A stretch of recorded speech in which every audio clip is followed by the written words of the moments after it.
Okay, guys, we're back with Uncut and Real Raw. We have a new guest today, Colton Woods. Correct, Colton? Yes, sir. Thanks for having me. Great to have you here, mate. Yep. Now, Colton, you have to refresh my memory. We have met. Yes. But I've met a lot of people, so I do not want to come across disrespectful because I'm going to ask you some questions to help me catch up. But I met a lot of people, and I don't remember everybody. But I met you apparently at the first time at Road to the Horse, correct? Yes, sir. What year was that? 2016. 2016, so it's gone back a while now. Okay. Yep. And what were you doing at Road to the Horse? I was an assistant for Dan James at the time. You were? Okay, Yeah. you were Dan's assistant at the time. Okay, very good, very good. Well, there's a bunch of questions I want to ask you and get to know you a little bit better and so forth, but to be perfectly honest, the main reason I wanted to have you on as a guest is I saw a TikTok video of yours where you were talking about horse slaughter. Yeah. And I loved it because everything you said made complete sense, but more than anything, just to be perfectly fucking blunt, I said to myself, when I watched that, I said to my girl, Lexi, I said, here's a guy with some fucking balls. Here's a guy with a backbone. Here's a guy that I'd love to have a conversation with because 15 years ago when they banned horse slaughter, I was very vocal about the repercussions of banning it, what was going to happen. And I mean, I got fucking persecuted like nobody's business, lost a lot of money over it. Everybody hated me on it, okay? And so, and everything that I predicted was going to happen exactly happened. All the unwanted horses, people abandoning horses, all kinds of shit. So when I saw that video, but you brought up the subject again, because most clinicians and horse trainers, when it comes to controversial subjects, they're kind of pussies. I'll just say it. They don't want to talk about it. They don't want to go there. They just want to stick their head in the sand. And when you were willing to talk about that subject, the pros and cons, I was like, okay, we could have an interesting conversation about things that the horse industry all know, but maybe people don't want to talk about it because there's either a stigma about it or they just don't have the guts to talk about it or something. So that was one of the main reasons why I want you on, okay, is to have that conversation with you. I did also see, some time ago, I don't know if it was last year or this year, the video you did about me and Titan when I met you at Road to the Horse and so forth. And I sure appreciate that. Basically, the thing I really like about this podcast is I like people to be as real as possible. The stories to be real, the pros, the cons. We all have good days, we all have bad days, and somewhere in between. You know what I mean? Yep. So let's back up a little bit. Where are you located now, mate? We're just outside Decatur, Texas. Okay. Yes, sir. So what do you and your wife, what is your actual business model? And I mean this sincerely, I don't exactly know. You're fine. I deliberately don't do a lot of research on the guests because I want to get to ask them a lot of questions. I want to get to know them, and if I do too much research about them before the podcast, then it's like I'm answering the same, I'm asking questions to answers I already know. Does that make sense? No, 100%. So what business model do you guys actually have? You bet. So before we got to Texas, we were in Kentucky. That's where my wife and I met, and primarily I focused on problem horses and colt starting. And it was basically kind of more like a horse trainer. More like a Traditional horse training business, and I'm really busy minded. And the horses got harder and harder and harder, and I enjoyed it. And eventually I was like, okay, we've been doing this for a decade, and I'm getting a little bored, and our daughter was on the way, and I'm like, I don't know that I want her in the barn with like some really dangerous horses. Yes. We moved down to Texas, have changed the business over. We moved down there to start the Professional Horseman School. And for me, I'm very purpose oriented in this. Right. So I'm like, okay, if we're gonna help these horses, how can we also make the biggest impact in the industry? And for us, that was helping the next generation of horsemen. I didn't grow up in this business. Okay. I didn't grow up riding. I didn't start riding until I was 19. And so, how old are you now, if you don't mind me asking? I'm 30. 30, okay. So you didn't grow up around horses and anything like that. How did you get into them then initially? So my dad and my mom ran an international business overseas. I lived overseas as a kid for 2 years in China. Basically saw him always in an office. And I was like, you know what? I don't want to be in an office. I'm not that interested. I want to be outside. So I just got pushed away from what the family business could have been. Didn't know where it was going to end me up. Started volunteering at an equine rescue. We'll talk about horse slaughter probably here in a few minutes. Saw a need for a good quality horsemanship with these young 2 to 6 year old rescue horses that couldn't find a home. That gave me a purpose to want to develop my horsemanship. And that just started the process of drinking essentially from a fire hose of like, how fast could I develop my horse training skills? Because growing up in a family of international business, the business foundation for me was my childhood. I learned a lot of those conceptual things and then started my horse training business, got 4 to 6 months in, I was broke, barn half empty, because I was renting from some friends of ours that had been in the industry for decades. Yes. And they're like, this is what you have to charge. This is how you have to run your business. And I was not getting horses. I was not making any money. I was engaged. I'm like, I've got to do something different. Yes. So we restructured our horse training business model at the time. So that way we could actually make a profit. Yes. We could actually build a business like a business should be ran, and it hasn't been the traditional horse training model as far as that goes. So we did less horses, charged more for training, really high quality client experience with them coming into the barn, and then catered to the people that could afford to pay the prices that we needed to make to run a business. So how did you and Dan cross paths? So I went to the University of Kentucky, got a degree from that program. And the very first year I was there, I did an internship, and he was working with a thoroughbred farm. Yes. And so I knew is Dan still in Kentucky? Yes. Okay, because I knew he did a lot up there. Okay, how long did you work with Dan then? 18 months. 18 months, yeah. Dan is an exceptionally good horseman. Probably in my opinion, one of the best or the best Liberty guys in the world for doing what he does. And he's exceptional at it, that's for sure. So you got a good foundation there. So basically, you were training horses, realized you didn't want to do that so much anymore, the problem horses, and now you're training more people, or you're doing more clinics. What are you doing now as far as what's the main part of the business? Is it horse training, or is it people training, or is it both? It's a little bit of both. Yes. We bring in horses for the school for the students to utilize. Yep. Then we're primarily focused on training the people. The horses get trained in the process. And you're in Decatur, Texas now? Yes, sir. Okay, keep going. And so that's the primary model. On a personal level, going more towards the cow horse route, that's why we moved to Texas. Kentucky doesn't have a whole lot of it. No, that's true. And so we moved there for that. And so I'm working on my skill development and getting better horse flesh and those types of things so I can focus on the cow horses. Yes. But on the business side, it's professional horseman school. So professional horseman, is this a year-round school, or is several weeks, or do students come to you? How does it work? We have like 2 paths. But when they start out, they'll come for a week at a time. Yep. And they come work with us, and then they get to go back home. So instead of being with us for 6 months necessarily, they'll come for a week, learn. They can come back anytime for training. We'd put training weeks in there where they can come back, ride horses with us, get continued education help. But then they have requirements to train 10 horses through each part of the curriculum. Right. So because it's a skills-based business. So they have to follow your way of training horses, correct? Your curriculum. They have to follow that. Yes. Yeah. In order to graduate from the school, right, you have to follow that part. Yes. And so they go back and they have to get, it's a skills-based business. You know this. Like, if you can't get the results, how are you to stay in business? And so we've made it to where they can come in, get the education, but also build their business while they're still learning. Right. That way, if they want to go work for another clinician, they want to go work for another horse trainer, now they can be a bigger asset. They may not be walking in and cleaning stalls necessarily, but they might be handy at starting 2-year-olds. Yes. And so... How many students do you try to take at a time, mate, in these In each class, we try to keep it around 5. Okay, so it's pretty low numbers and hands-on, that kind of stuff. Yeah, like I'm currently the one teaching them. Yes. And so we try to keep it to where they're getting the hands-on experience. They're at least working with one horse that we provide. Most of the time, they'll have 2. Okay. Very good. Very good. You're doing a combination of training some performance horses for yourself personally, training and training people, kind of 50-50, would you say that's about right? Yeah. Okay, very good. So let me ask you this.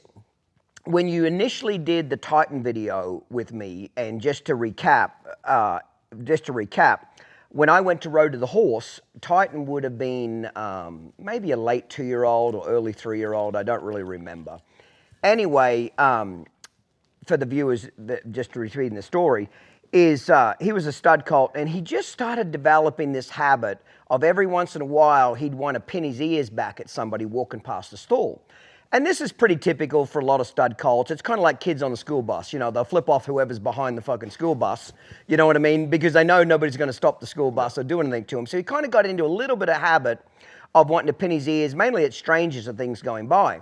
And we must have been stalled in the same alleyway there.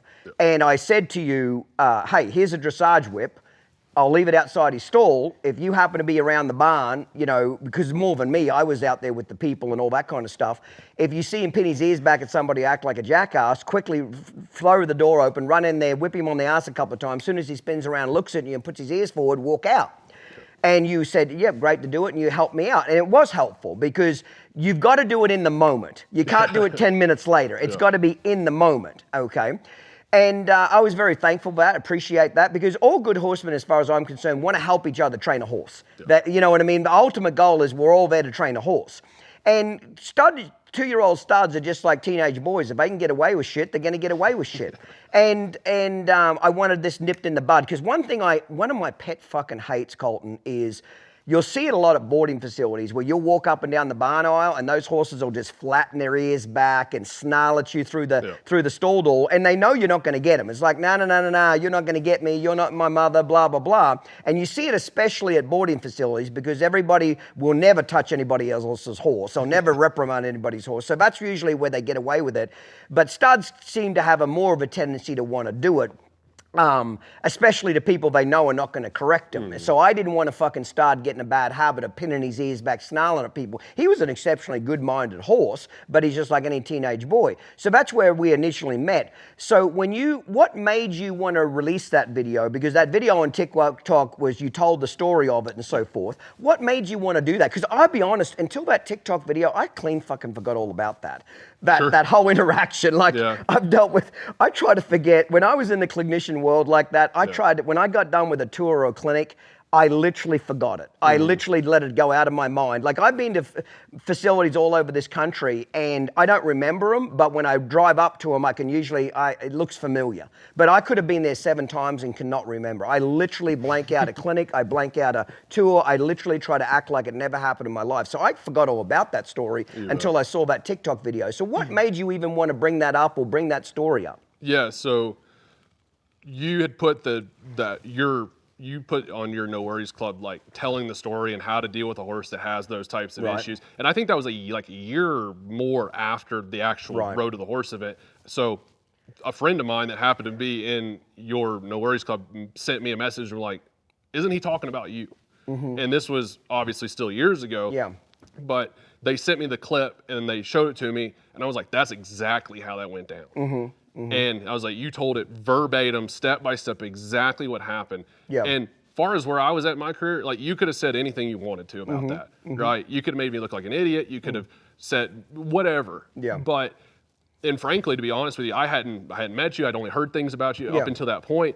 And when you came out on the other, like after that event and told it exactly like it was, I was like, he told the damn truth.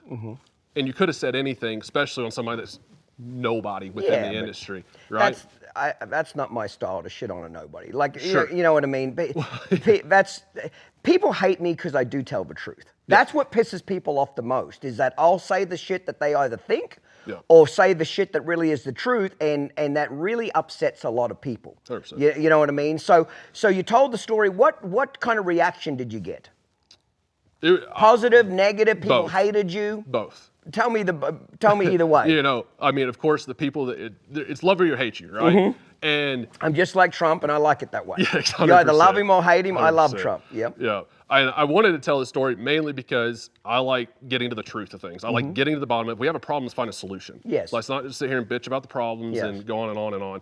And I appreciated somebody that was at the height of the industry telling the truth in that instance when no one's watching, right? It's integrity. Yes. And so I wanted to bring that up. I thought that the lesson overall was good on the horsemanship level of like how do we deal with these types of situations? Yes. And so as far as reactiveness to that, I mean, there was certainly people that were like, I'll never associate with somebody that's associated with Clinton or anything like that. And what we always look at on the business side is, you know, you can't be for everybody. If you try to be for everybody, you'll be for nobody. One of my number one sayings in business is everything's important, nothing's important. If everything's important, nothing's 100%. Important. Yeah. So you're right, you can't be for everybody. And another saying I like to use in life a lot, and it's true, if you sit in the middle of the fence, you get splinters in your ass. You got to pick a team. Yeah. You're either on my fucking team or you're off the team. I'm good either way. And that's the cool thing about America, and especially the horsemanship industry. There's something for everybody. You know, you can go from the extreme of extreme trainers that maybe are very, very, very aggressive or even say it's abusive, to the complete other side of the scale, somebody that's into clicker training and feeding a pocket full of sugar cubes to get their horse to do something. There's a big spectrum there, isn't there? Oh, 100%. And you can be anywhere on that line.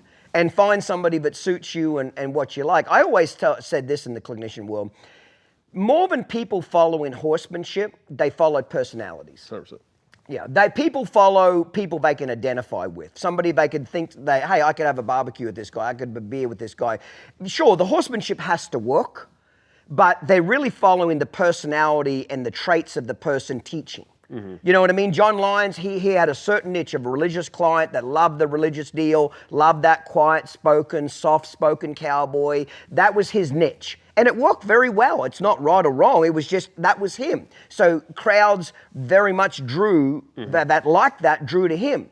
Other people like myself, I'd be bored and shitless after 3 minutes. So I had to go to somebody that could keep my attention, keep me thinking, make me engage in something. Does that make sense? So there's something for everybody, and that's the cool thing about America is you get to choose.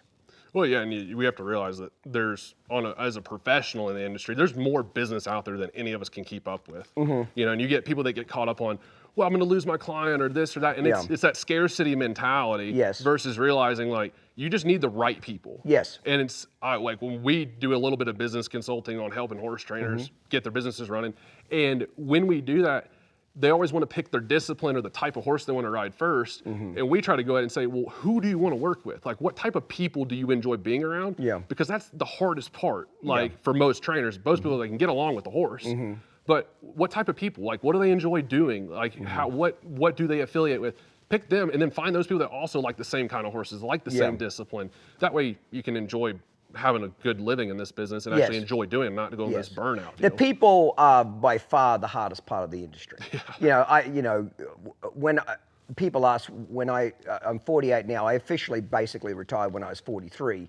I still do 3 tours a year, and I just keep my name out there enough to do 3 tours a year, and that's it. I don't do any teaching at all. I don't teach anybody at all anymore. But people ask, why did I retire so early? Just because I was just burnt out. I was just absolutely fucking burnt out with people.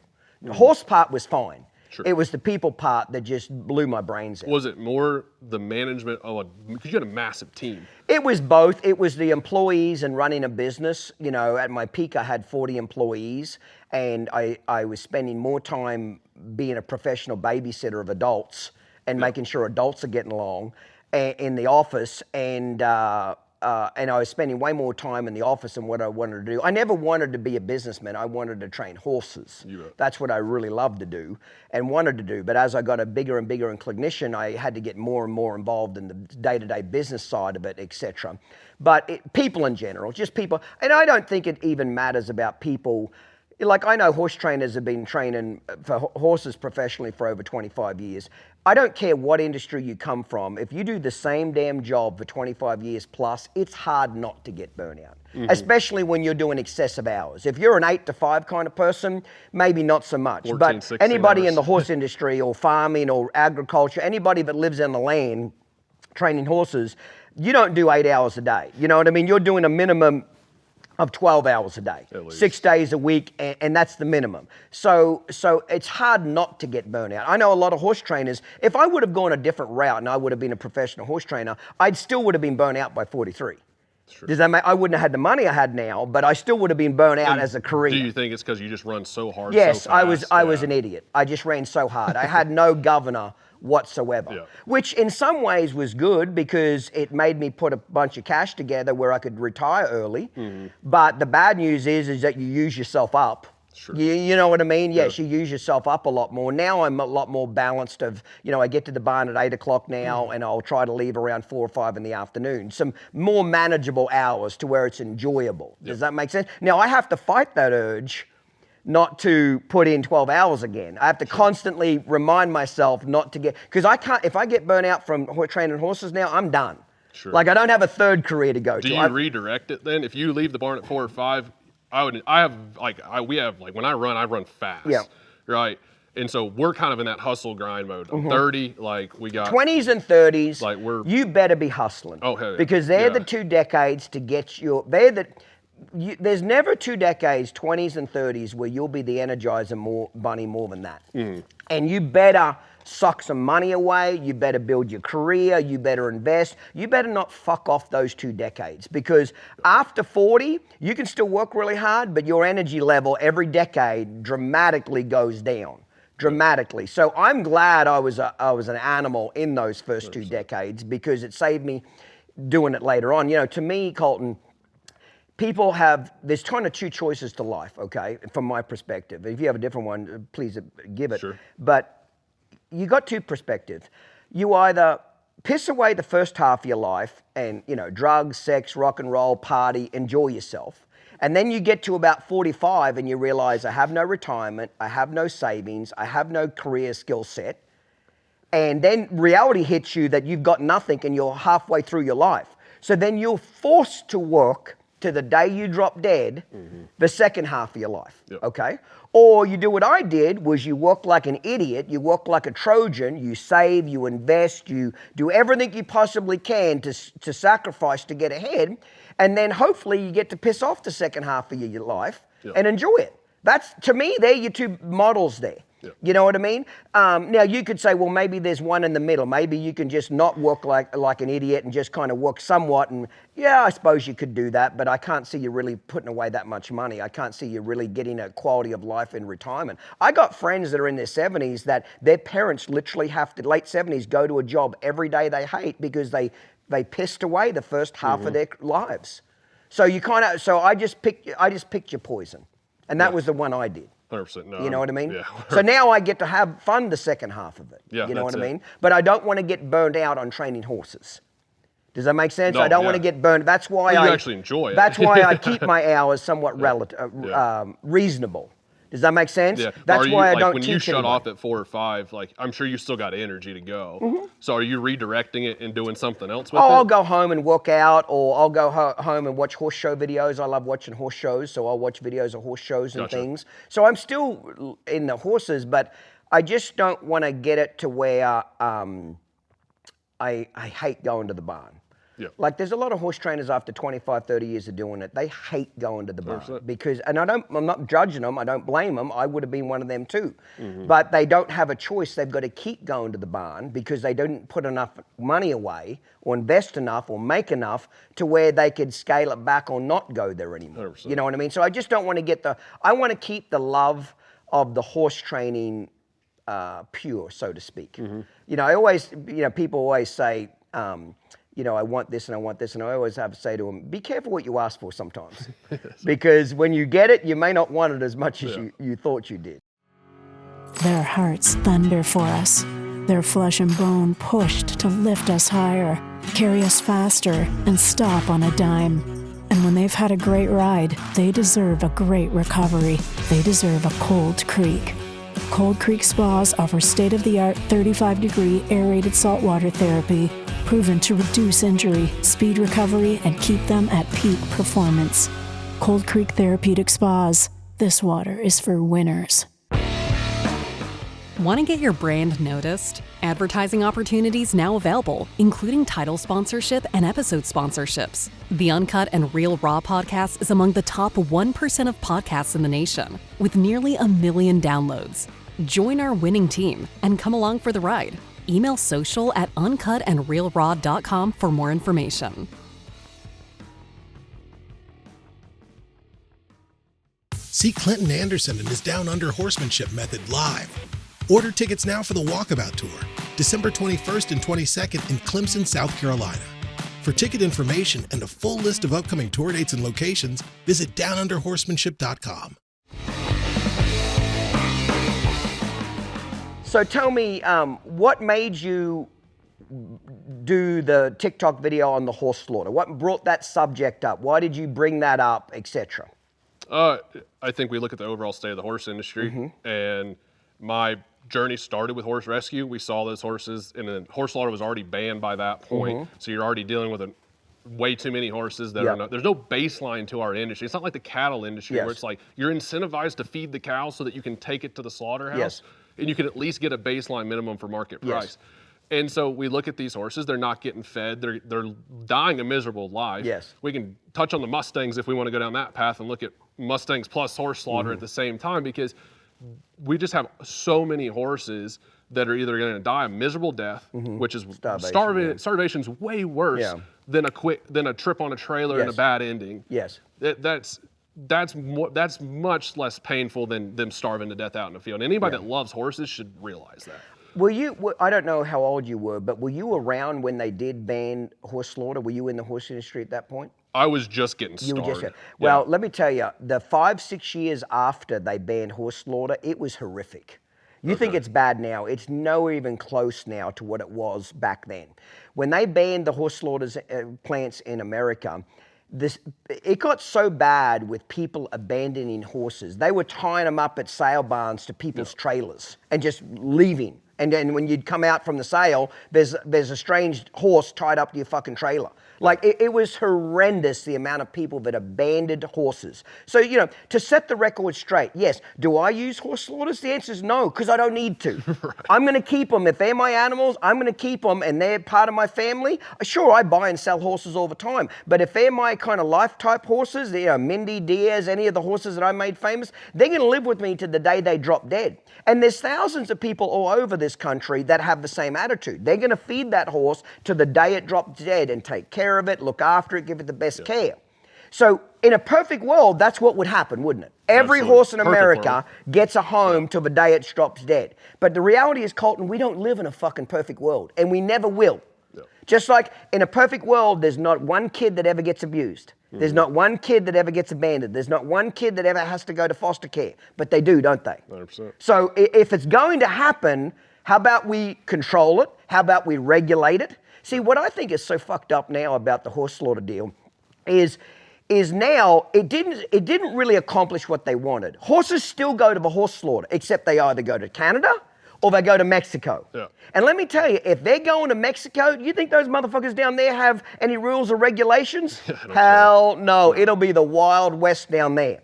Yeah. And now Canada, it probably has a lot of regulations. They're such a fucking liberal country up there. They probably regulate it there. But how many hours has that horse got to sit on from Texas on a semi squashed in there, 42 hours to drive up to Canada? Yeah. Does that make sense? I'd rather them bring it back here in America and have it heavily regulated, just like the beef industry is. 100%. All of the slaughter industries are heavily regulated. They've got government officials there every single day checking the humane treatment of the animals, how they're put to death, how they're slaughtered. Why can't we regulate it like that? See, they think they stop people from abandoning horses. No, they just made it worse for horses, because now horses either go to Mexico and get their fucking head cut off with a blunt pocket knife, or they go to Canada and spend 50 hours on a damn semi going up there. Yeah. It didn't stop it, did it? No. Everything still happens, except the trip there, and on the southern border, it's probably pretty rank, and northern, it's probably decent up there, but it just made it more difficult for horses. 100%. Why not regulate it here and make it as humane as it can be?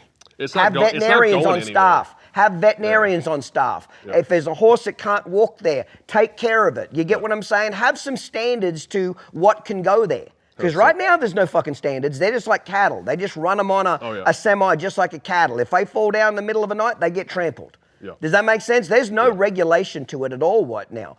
So, it's funny, I don't hear of them much anymore, but that organization do you remember that organization called Protect the Harvest? Yes. Okay, Dave, I can't remember his last name. Isn't it Western Justice now? I think is what it... Is it, what's it called? Western Justice? I think they got transformed into Western Justice. Okay, it used to be called Protect the Harvest. It was Lucas Oil, and I actually sponsored them for free. And no other clinician had the balls to be sponsored, because this organization was fighting PETA, it was fighting all the animal rights idiots, it was fighting for the Western lifestyle. Mm-hmm. So I got on board, didn't charge him a cent. I got a ton of shit for that. But what I was shocked about is how no other clinicians wanted to touch it. They all were just frightened to death of, I'm not touching this subject. I want nothing to do with it. You fucking pussies. If we don't stand up to these PETA people and these extremist people, this industry will be taken away from us. Well, I think one of the biggest things we're facing is, like, you see a lot of horse people creating content, putting videos online, And it's like the horse people themselves will be the reason that we have to go fight against PETA and all this stuff, because we're just giving them ammunition when people are doing stupid shit. Very much so. And they're putting it on the internet trying to get views or trying to say like, oh, look at this horse doing this crazy thing. And it's like, you're just giving them ammunition. In Western Justice or Protect the Harvest, you know, they're the only ones out there that are really fighting against it. Yes. And you look at it, I saw this last week, they're looking at the Mustang situation and they're trying to get to where you can't use choppers to round these horses up. And it's the Humane Society of America that's trying to get to where you cannot actually round these horses up, but they're incentivizing to use PZP or birth control. Well, guess what? Humane Society of America owns the patent to the PZP. Yeah. So they're up there fighting, saying, look, we're gonna help these horses, we're gonna protect these horses, you can't round them up with choppers anymore. But on the back end, now they're getting paid because the money's there. And it's the same thing with the clinicians and people that are in the business and they don't want to put their money where their mouth is. Yeah. And they don't want to sit out there and say something that actually needs to be I was said. blown away of why clinicians and horse trainers wouldn't have got behind Protect the Harvest. That was a guy in a Dave and his boss were really trying to make a difference to stand up for the Western industry. So to me, it was like a fucking no-brainer. Sponsor them, don't charge them a cent, advertise and promote them. And I took some heat for it. I didn't give a shit. Did not give a shit because somebody's got to stand up and start being vocal about this, because if you don't, they'll just keep running over you.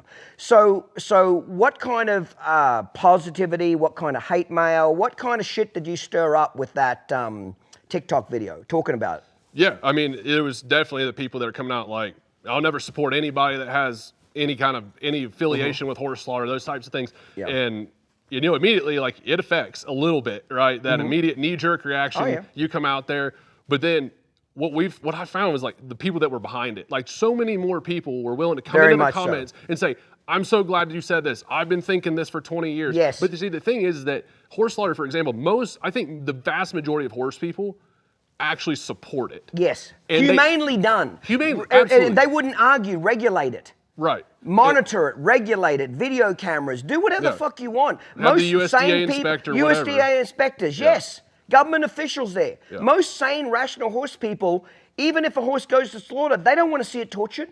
Yeah. They don't want to see it abused. They don't want to see it dying over 10 minutes because it got poked in the eye with a blunt butter knife. Yeah. You get what I'm trying to say? Yeah. Most sane people were all for, typically I'm fucking anti-government on everything. The less government, the better. 100%. But in this particular case, yes, I would be. More government regulation. Absolutely. Get involved in this. Yeah. Tighten it up. Make it good.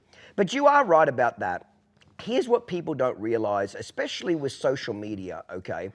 Everybody's so frightened of being cancelled and so frightened of the mob, but here's what they've got to remember, okay? I've been trying to fucking cancel myself now for 5 fucking years, and it's way harder than what you might think. Sure. The shit that I say, I want to get cancelled, but I can't pull it off. What I'm saying is, the people with the loudest mouth, they're a very small minority. Oh, 100%. They make you think they're the majority, but they're not. They're really the minority. The only reason they seem like they're the majority because they got big mouths. Well, yeah. They like to talk a lot. Yeah, they like to talk a lot, and they fight with emotion. Yes. Right? And so a lot of us, you and I can sit here and have a very practical, logical discussion about we need horse slaughter because of this reason. They're not going to die a miserable death. But then you look at the other side of the coin with someone that has, a pet as their profile picture, and they're sitting there hiding behind their computer trying to kill you in the comments. Yeah. And that same person, it's just absolutely ridiculous when you look at the fact that they're going to use emotion to rile up all these other people, the purple hair crew, basically is how we look at them and what we talk about them as. Crazy fucking liberals, yeah. Yeah, and you have the purple hair crew that's like, they're all emotional versus we try to create, and on the other side, all the people are, we're supporting logical arguments. We're trying to use logic. We can't use logic. No, it reminds me of this so my first divorce, I didn't want a big fight when it came to the money and everything. So I made her a very, very good first settlement offer. I didn't want to go to court. I didn't want to fight. I just didn't want to be married to her. I didn't hate her. I just wasn't in love with her. I just wanted to be done, okay? So I made a first offer that was more than half, and very reasonable. Not more reasonable, but a great offer. Thinking that if I just show my cards and say, hey, let's get this done without a lot of fight, without a lot of lawyers, blah, blah, blah, she would play along. And her and her attorney rejected the offer. And I went back to my attorney and I said, I don't understand why they would reject this offer. It's really fucking good. It's well more than half.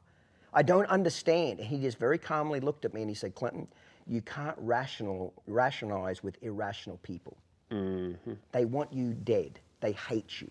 You hurt their daughter in their eyes. Does that make sense? Okay. It's emotional for them. They would rather lose every cent that you have ever made and you both get nothing, but you're in pain. Does that make sense? And I never forgot that. You can't rationalize with irrational people. No. Ian Francis says it a little bit different. He says, don't ever argue with a fool, because if you do, they're going to drag you down to their level and then beat you with experience. There you go, yeah. Think about that through. Don't ever 100%. argue with a fool, because if you do, they're going to drag you down to their level and then beat you with experience, because they have a lot of fucking experience being a fool. You know? So initially you got some backlash and then a lot of support, or how did that work out? Yeah, I mean that horse slaughter video, my phone's blown up every day. That video's still rolling. It's been up for a couple months at this point. That's awesome. You know, and it's a lot of the same. It's bringing in the right people, and it's walking the ones out that I don't really want. Very much so. Out the door. You with your customers, in my opinion, you want to get to a fuck yes or a fuck no quickly. Absolutely. Fuck yes, like, man, that's my man. That's 100%. Who I could support. That's who somebody I want to be involved with. Or fuck no, I don't want anything to do with him. That's people are always, to me, horse trainers, one of their biggest mistakes is they're frightened. They think every customer is going to be their customer. No. If somebody's crazy, you don't want them in your barn. You don't want them around you, because they'll only cause havoc. They'll only cause trouble. You think they're trouble now. You wait till you've got their money, then they're even more trouble. You got that right. You know? So what would you like to have happen in that particular subject with horse slaughter? Would you like to see the horse slaughter plants come back and become legalized again? I mean, I think we need to get it reopened. There's what I learned through some of the comments is that it's not necessarily banned, but they pulled the funding. Yes. So we need, if it means we need to get it unbanned or we need to get the funding back to it, yes, bring it back. Like, the plants are sitting there. Yes. Like, reopen it, get it back to where it's centralized. That way we can get I mainly look at it as the horses that are unwanted, that are no longer going to have homes and they're going to sit in the field and starve to death. Yes. Or they're already on a destination route to Mexico or Canada. Let's just get them sent here to the States. Let's keep it humane. Let's keep it simple. Let's keep it. And I mean, if even stepping into this, like that's like the domesticated horse situation. And I think if you want to take it even a step further, we got the Mustangs, and there's a shitload of them. I don't know exactly. There's 90,000 on the range, 50,000 in holding, costing the government hundreds of millions of dollars a year. And there's no doubt there's starving people in this world. Yeah. Right? And we have a solution. They're organic grass-fed animals, yes. right? Yes. Like, you could fix this issue tomorrow and stop the bleeding, but we're fighting emotions. Yes. We're fighting people that are not logical. There's a money trail somewhere that some people are siphoning off the government.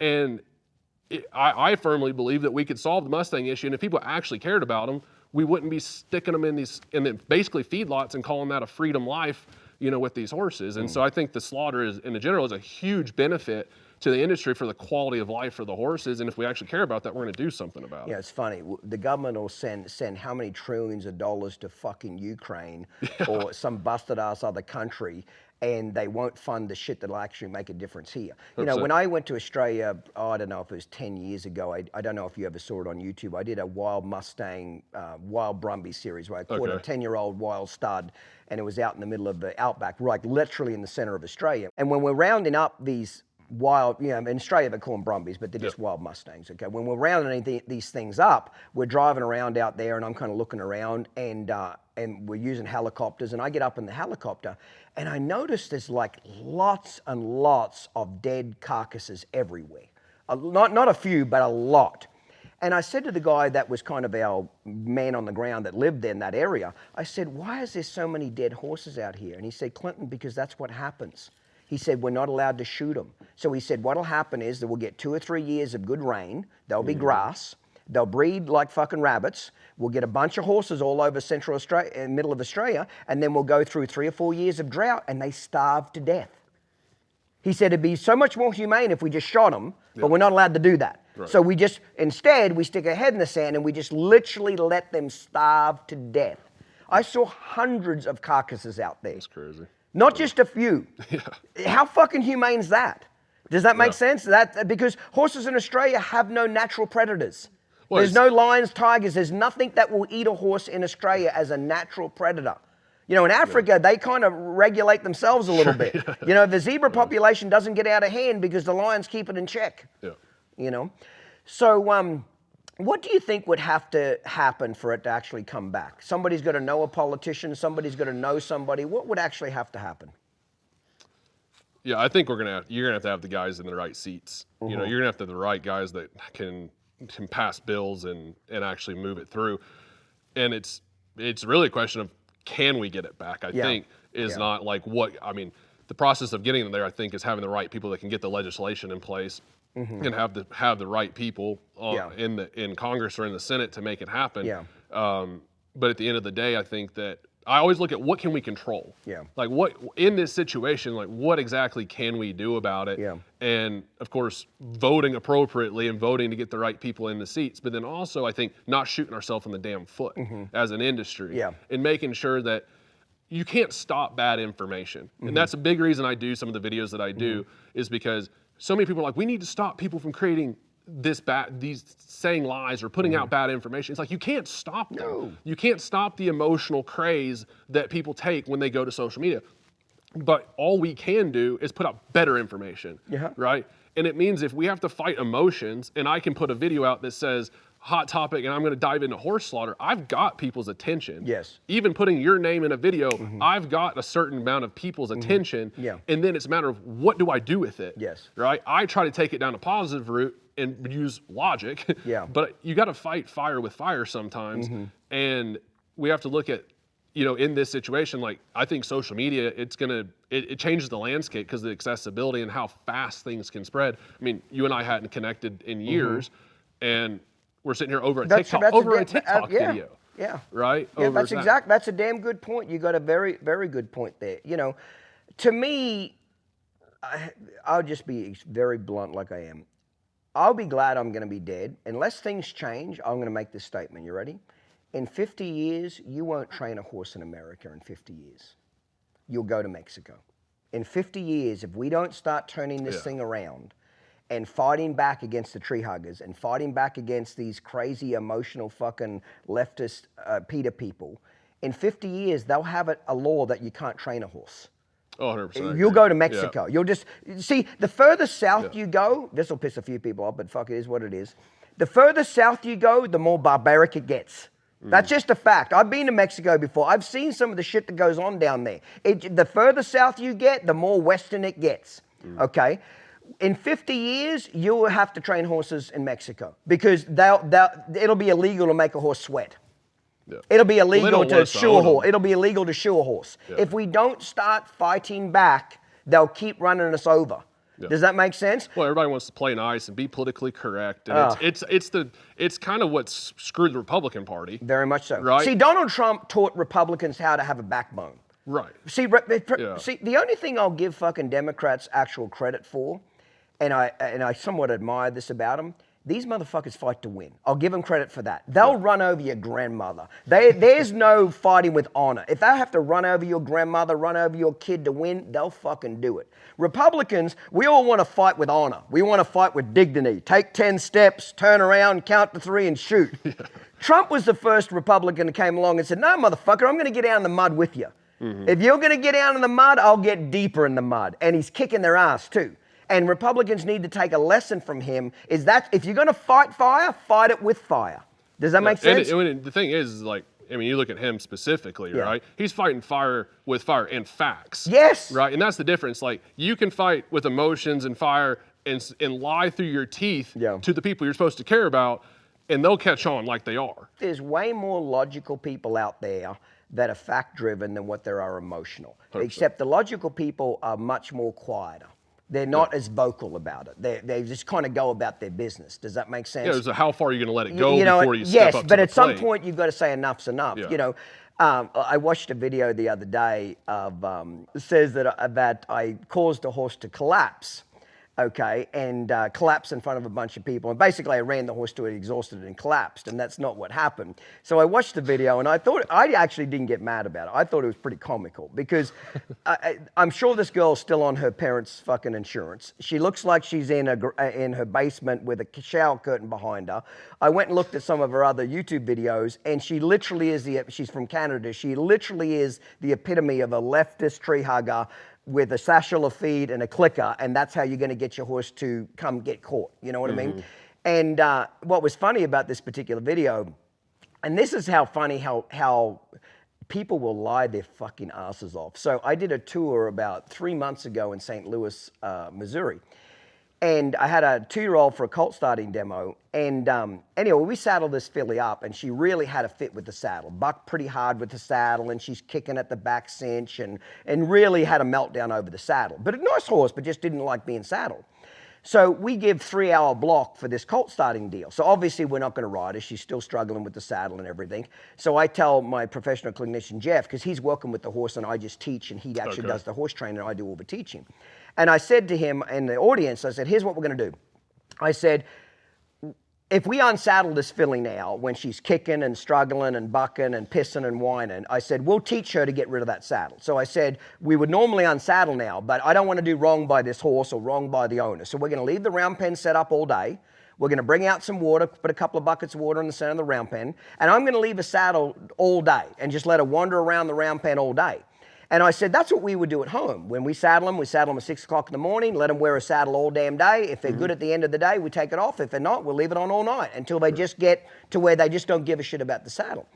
And I said to the audience, I said, now listen, have you noticed since we've been in here, she tried to buck the saddle off and that didn't work. And then she tried kicking at the back cinch and that didn't work. I said, when we unsnap her, when we take the halter and lead rope off and we leave her loose, I said, she's going to go through a lot of different emotions today. She's going to go through, she's like a toddler trying to get her way.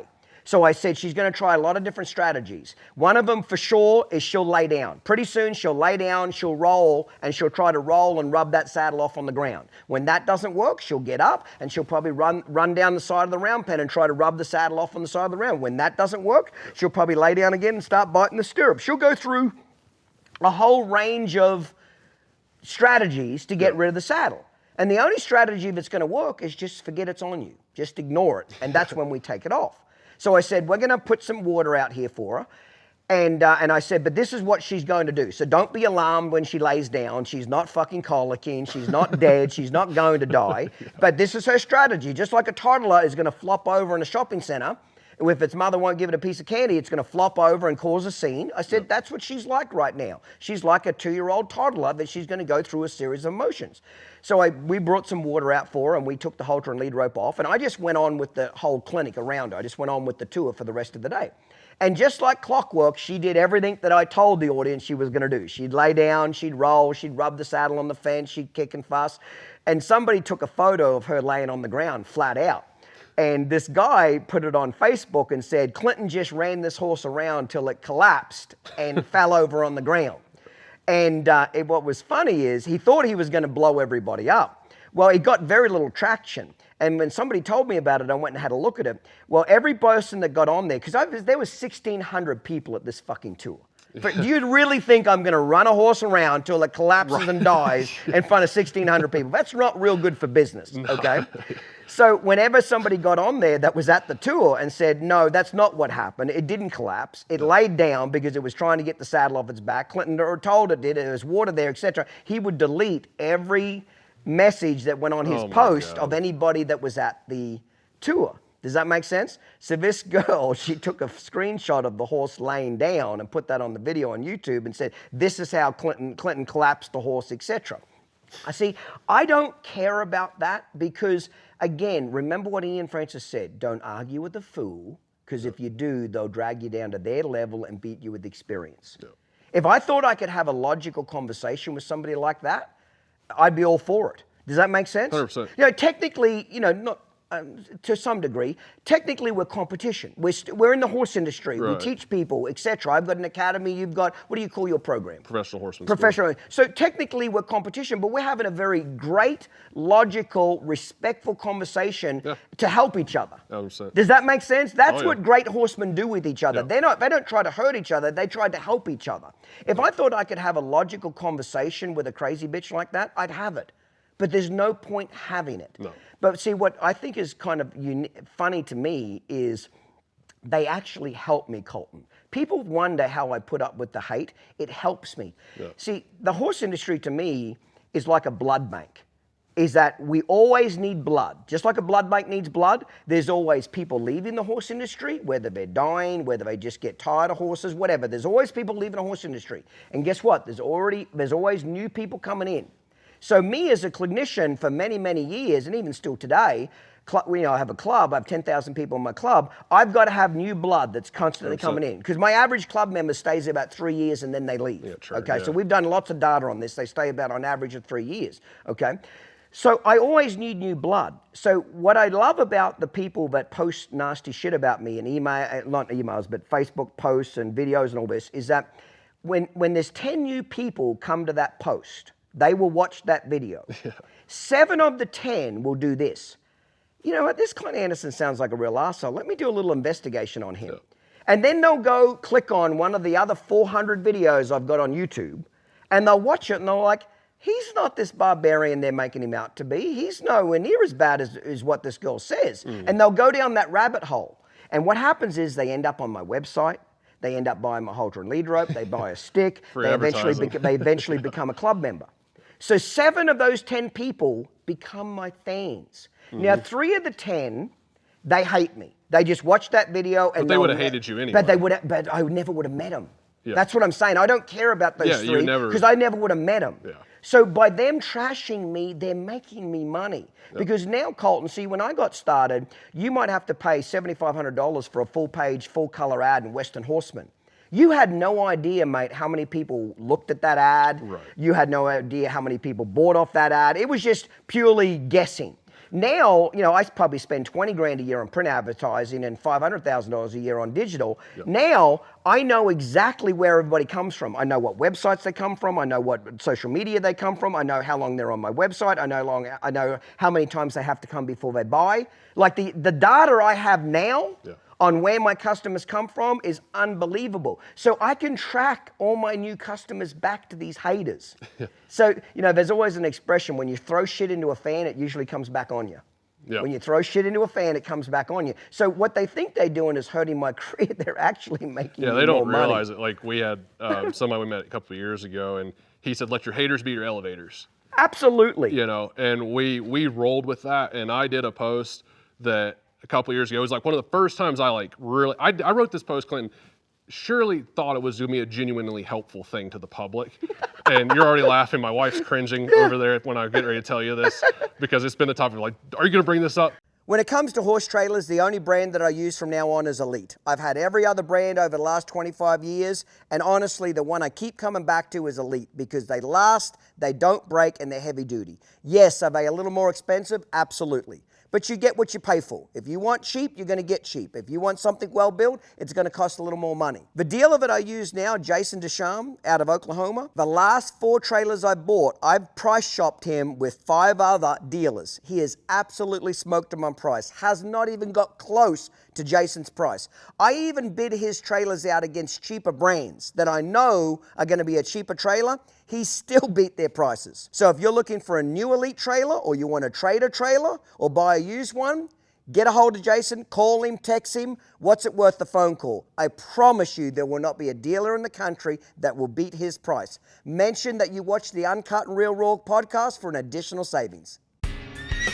Are you tired of worrying about the safety and comfort of your horses and livestock while you're on the road? Look no further than Oklahoma Trailer Ranch, the premier choice for hauling your precious cargo with unmatched reliability. Don't settle for anything less than the best when it comes to your trailers. For all your horse trailer needs, stock trailers, living quarters, contact Jason Ducharme at the Oklahoma Trailer Ranch, where we sell Elite, Logan, and Galleon products for any of your hauling needs. Mention Clinton's Uncut Real and Raw podcast and get the very best pricing. Jason will not be undersold by any dealer. Call him now at 248-459-2010. And remember, Jason Ducharme will not be undersold. Okay, Colton, we're back from a break, mate. Tell me about this post. Yeah, so I put this post up a couple of years ago. I generally put it out there just thinking it was going to be helpful to the public. I wrote it, sat down in the tack room, put my phone in my pocket, head out to ride horses for the day. And my wife came in about 3 hours in the barn. She's like, "What the freaking hell have you done?" And I'm like, "I have no idea what you're talking about." And I had wrote this Facebook post about helmets. And now every year about February, it comes back up. And she's like, "Please delete the damn post." Yeah. And I put it out there and basically did a very strong hook at the beginning of this post and just said that if you are getting on your horse because you feel safe because you have a helmet on your head, you need to go back and get your horse more broke and more safe. Yes. Okay. Very much I so. thought it was a fair statement. It's an exact truth statement. And it was just like, if you think that you can get on your horse safely because you got a skid lid on, Yeah. and it's a good idea, you're not doing enough prep work. Yes. I'm a groundwork freak Yes. when it comes to getting these horses Yes. going. And most people read the headline and lost their shit and did not bother. And I actually said after that, and if this offends you, go ahead and just keep scrolling Yeah. because there's not even worth it. And then I just went into the logical discussion of the horsemanship side of things. And I lost clients. I lost a contract. I lost like students over this deal.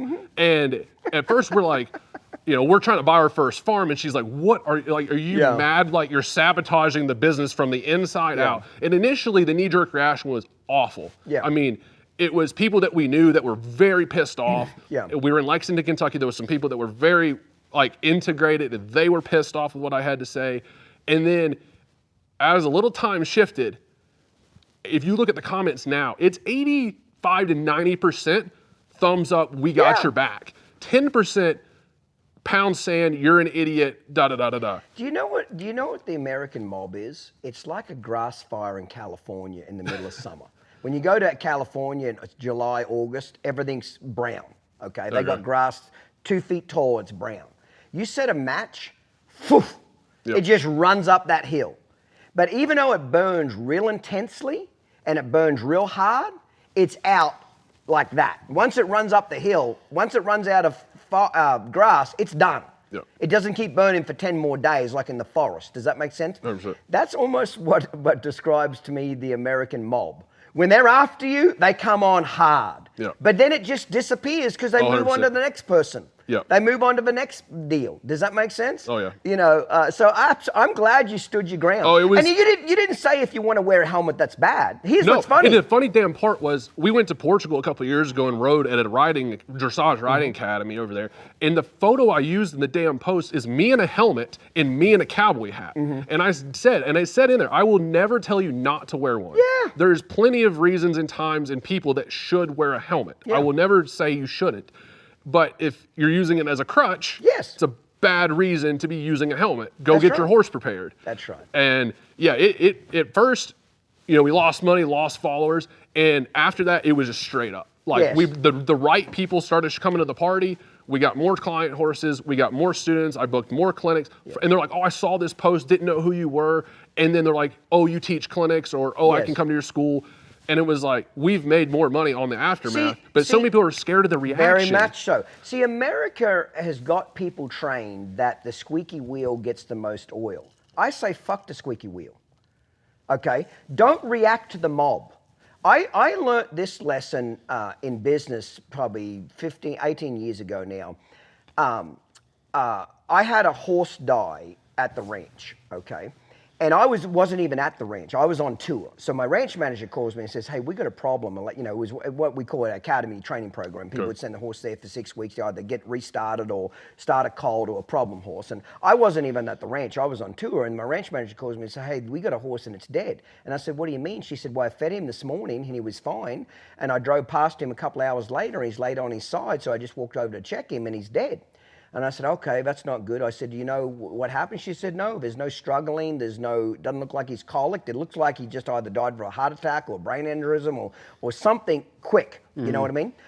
So I call the owner and I say, listen, I've got some really bad news. Your horse is dead. Obviously, she's emotional, she's upset, she's crying, and she had every right to do all those things. I'm just trying to sympathize with her and trying to console her as best I could.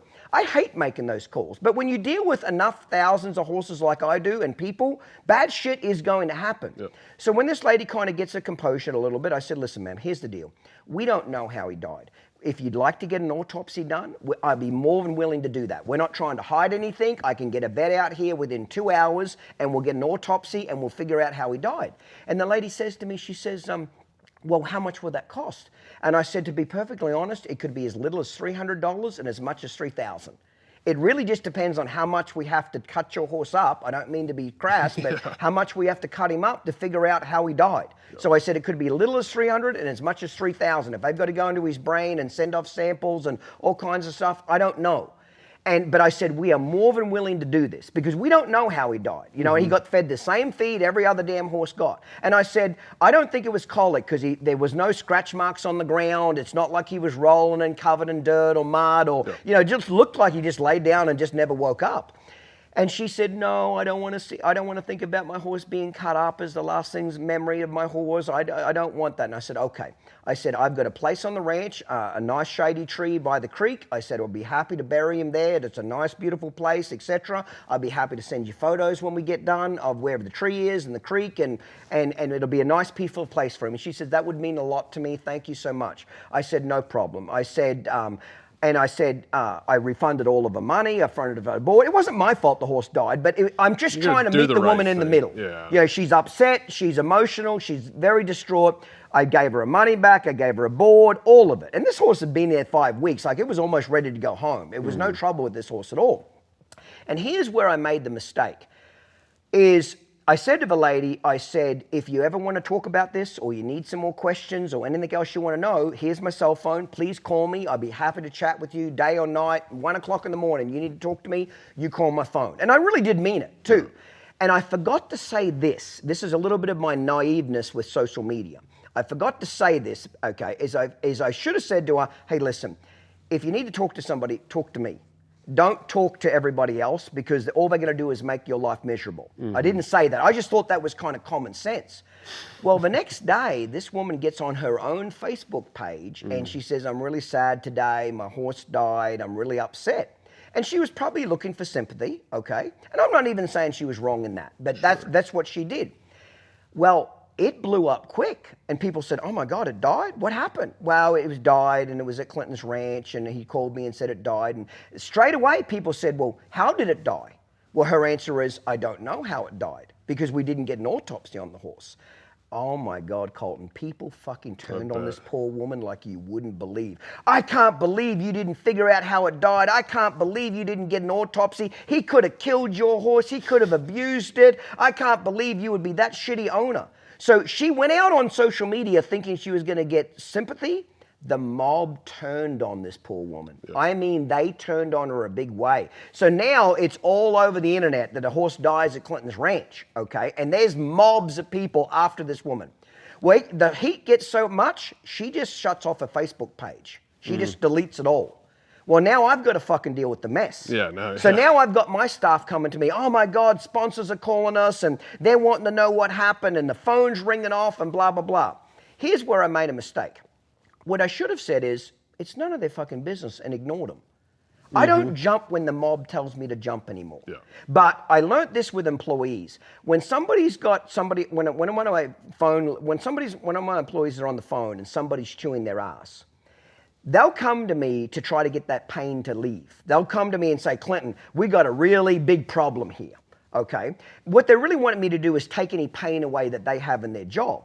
So my staff come to me and says, this is a really big deal. Everybody's calling. We've got to put out a public statement. And I did. And I just simply said, we don't know how the horse fucking died.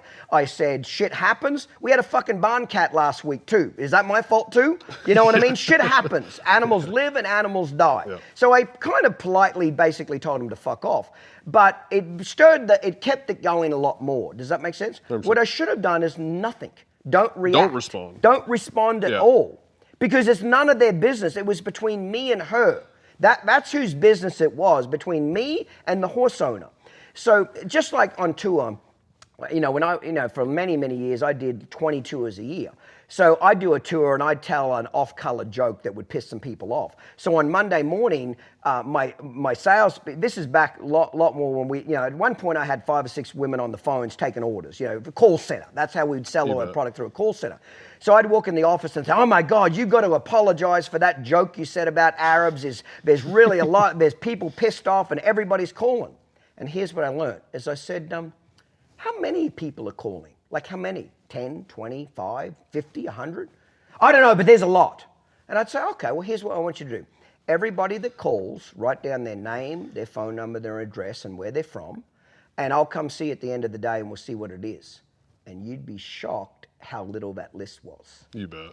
Because they were just blowing it out of proportion. Because when some old girl's on the phone chewing one of my girls' ass, I can't believe he said that fucking joke about my Arabs. I'm so offended. She's chewing her ass. My phone girl just wants the ass chewing to leave. 100%. Does that make sense? Yeah. So she comes to me wanting me to make this pain go away. Mm-hmm. But when I started putting facts behind it and said, okay, show me how many people actually called in and bitched. Yep. It might have been 3. So back in those days, Colton, I'm getting crowds of 3,500 people. So if I've got 3 pissed off old ladies out of 3,500 that have called me that are pissed off about my Arab joke, what do I care? I fucking don't. Yep. That's the answer. Well, it's if you do respond to them, they gotcha. Yes. Because now they got your attention. It's like all these Hollywood dickheads. Every time they try to get canceled, I'm so sorry, I shouldn't have said that. Do you ever notice when they apologize, the mob comes back for them more? Oh, 100%. Don't apologize. Fuck it. I meant it. No. I said it. Eat shit and die. Yeah. I don't care. The worst thing you can do is apologize to the mob because they smell blood in the water. 100%. They want to come after you. I had an Arab joke I said 10 years ago that like 4 or 5 years ago showed back up on a thread and it caused, and this joke was 10 years earlier. And people are threatening that we're going to have you banned and we're going to contact your sponsors. And I just didn't give a shit. See, all my sponsors know what I like. When I sponsor their product, I say, listen, you understand I'm controversial. So if you're kind of pea-hearted, you got no backbone, the first lady that calls in and gets upset, and that's going to bother your corporation, you don't need to be involved with me. I've got a big marketing base and I've got a lot of customers and there's a lot of money to be associated with me. Mm-hmm. But I said, if you're pea-hearted and you don't have a backbone, I'm not your guy. I did this little experiment one time, is something I did on tour. Usually it's not anything I do with the horses that pisses people off. It's usually jokes that I say or fucking politically incorrect shit that I say. And I usually just say shit, Colton, to stir people up. If it wouldn't stir anybody up, I wouldn't do it. I was that brother. Does that make sense? If my sister wouldn't react to me, I wouldn't fucking do it. I do it just to get a reaction. So Richie called me one time, this is years ago when I first got involved with them, and they said, hey, we've had a bunch of people complaining about what happened at a tour and you said some jokes and so forth. And I said, here's what I want you to do. I said, I want you to keep a track of how many people call in, but here's what I want you to do. Get their name, number, etc., and I want you to offer them a $250 gift certificate to anything in Richie's store that I'll pay for. But here's the catch. They've got to send you a photo of them, because the big catch that people like to do with companies is they like to say, I'm not going to buy your product anymore. I've been a loyal supporter of you for years. I'm not going to buy your product. Make it right. And I said to them, these people aren't buying your shit. They don't have your waterers, and I'm going to prove it. So here's what I'm going to do. I'm going to put my money where my mouth is. I'm going to offer a $250 voucher that I'll pay for. But here's what you got to do. When they complain, say, ma'am, I need your name, your address, and your phone number and email address. And if you would, we'd love to send you a $250 gift certificate for Richie to apologize, but I need you to take a photo of you standing beside your Richie waterer with today's paper so I could see the date. You know how many they got? Fucking zero. Oh, I bet. Yeah. Zero. They have never had one. $250. Wouldn't you think that's a pretty good rebate? Gift certificate, $250. Yeah. If you're but upset, they're not their customer. They're just but pissed they're off. not their customer. They never were. Yeah. After that, Richie never busted my balls ever again about some little old lady that called up and got pissed off. Because a lot of these groups, they're not your customer. They just get on threads. Yeah.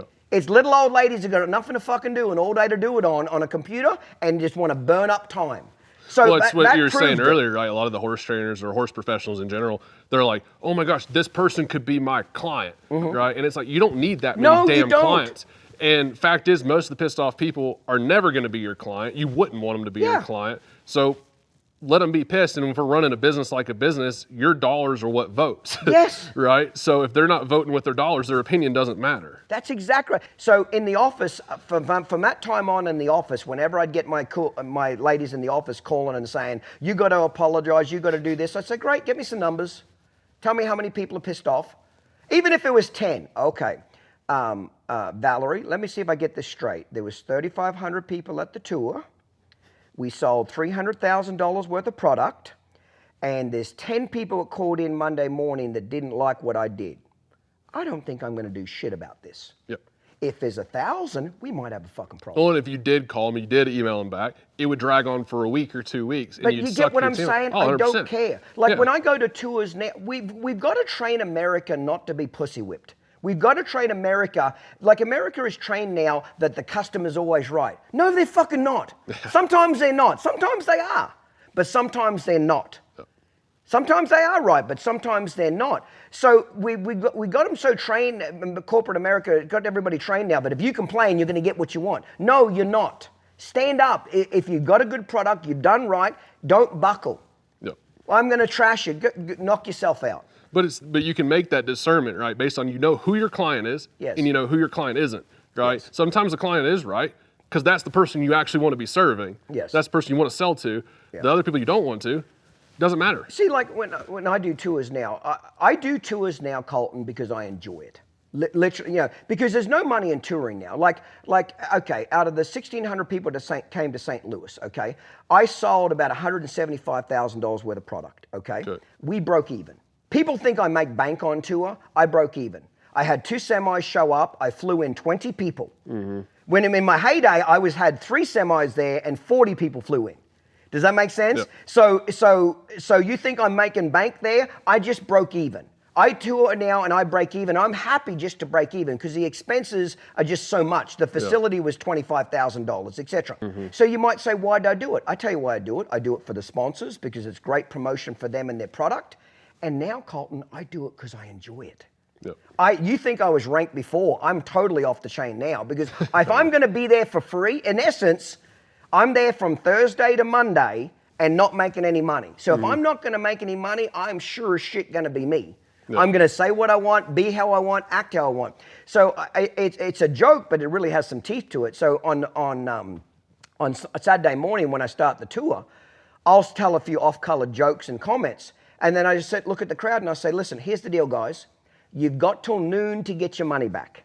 There you go. So up till noon, if you're offended by me, my language, my personality, my horse training, anything about me, you go to that front desk and they'll give you your money back up till noon. But after noon, it's all mine. You've got 3 hours to test run the movie. Fair enough. How many people go to a movie and after the movie say, I thought it was a shitty movie, I want my money back? Mm-hmm. But people will do that. In fact, most of my tours in my career this is always a famous one. Some lady would call in and get one of my sales ladies on the phone and say, I was really upset with Clinton all weekend and I was really upset with his language and I was upset with his horse training and he whacked the horse and he did this and he did that. And then I told the ladies, I said, this is how I want you to answer these calls. Don't argue with these people. And sure as shit, don't apologize to them. Ask them this. Well, ma'am, did he offend you in the first 2 or 3 hours of the tour? Oh, absolutely he offended me. Well, ma'am, why did you stay for 2 full days? If he was so offensive to you, why didn't you leave before lunch on Saturday? Well, I liked how he trained horses. Oh, so you liked how he trained horses, but you just didn't like his language. Is that right? Yes, that's exactly right. I didn't like his language, but I like how he trains horses. Well, ma'am, you don't get to pick that. You don't get to pick the man and the language. It comes together. It ain't Build-A-Bear. You know what I mean? It ain't Build-A-Bear. That's exactly right. You get the man, and you got to take some negative with some positive. Yeah. But you couldn't have been that damn offended because you sat there for 2 fucking days. Oh, yeah. Does that make sense? Yep. So again, you don't need to react when people are upset. You can just simply say, I respect your right to disagree. Can I help you with something else today? Mm-hmm. That's how we handle it now. If they call in the office and say, well, ma'am, we don't apologize for Clinton. He is who he is. You either love him or you hate him. Is there anything else we can do for you? Yep. And people now, I've kind of got people trained now in the horse industry that they don't try to change me anymore. It's like I'm this naughty fucking kid that they've been trying to train for 20 years to stop shitting in the corner of the house, and I just keep doing it. So now they just kind of accepted this is Clinton. Like I had a lady walk up to me in St. Louis after the first break. It was at noon. It was a 3-hour colt starting, and so when I'm walking from the arena back to where I go to my bus, all the people that always get pissed off at me, they always find me, and they always want to get me because they think that they're going to get somewhere. And she walks up to me and she says, I need to talk to you. I said, ma'am, if you'll walk with me, I'd be happy to talk with you, okay? Because if I stand still, I get mobbed. There's 300 people that surround me, and now I get 15 million questions and I can't leave. So I said, if you'll walk with me, I'd be happy to answer your question. She said, I brought children here and I'm really upset of your language and I want you to stop it. I said, ma'am, I didn't ask you to bring your kids here. They're your kids. You brought them here by your choice. You clearly don't know who I am if you didn't know what this tour was about in my language. But I tell you what, if you're unhappy, see that lady over there at the cashier? She'll be happy to refund your money. And this woman looked at me like, are you serious? And she said, that's your answer? I said, yes, ma'am. I said, this is the greatest country in the world. It's called America. You don't have to be here. Yep. Nobody's got a gun to your head. I sure as shit don't have a gun to your head. So if you don't want to be here, I don't want you here. I want you happy. So if leaving here is going to make you happy, please go do it. You should have just seen the look on her face, Colton, that she'd never been put back in her fucking place. Does that make sense? You could tell she was one of those internet Karens. You know, the whole meme on the Karens. You know, those women on TikTok that are just ripping people's asses over dumb shit. Okay, we have the internet Karen deal in the horse industry. Women that just rip people's asses thinking they're going to get people to bow down. You could tell by the look in her eye, she'd never been told no. And not only that, I told her no in a very polite way. I told her to fuck off. I said, ma'am, if you don't want to be here, there's the cash register. We'll happily give you a refund. Does that make sense? Yeah, but I think it's super valuable because it's like twofold. You want them to be happy. You want them to be there if they want to be there. And two, their money ain't worth it. No, it's not. It's not worth you hanging on to the $25, $30 or whatever they paid for the day. And for them just to be irately pissed, and it's like, just give them their money back and let them disappear. So that filly, we unsaddled her at the end of the day at that tour, and we saddled her and resaddled her 3 times, and she never bucked with the saddle. She was great at the end of the day. And I said, here's what's going to happen. Tomorrow we'll bring her back, and if she's good enough, we'll ride her. So we brought her back the next morning. We didn't walk with her behind the scenes late at night. I'm real funny about that. I only do shit in front of people. What you see about me is what I am, okay? So we brought her back the next morning. We ground worked her. We saddled her. She didn't buck with the saddle. She was really good. And we ended up riding her. Jeff rode her. I helped him on the ground. The filly rode like $10 million. Really, with complete 180 in her attitude, okay?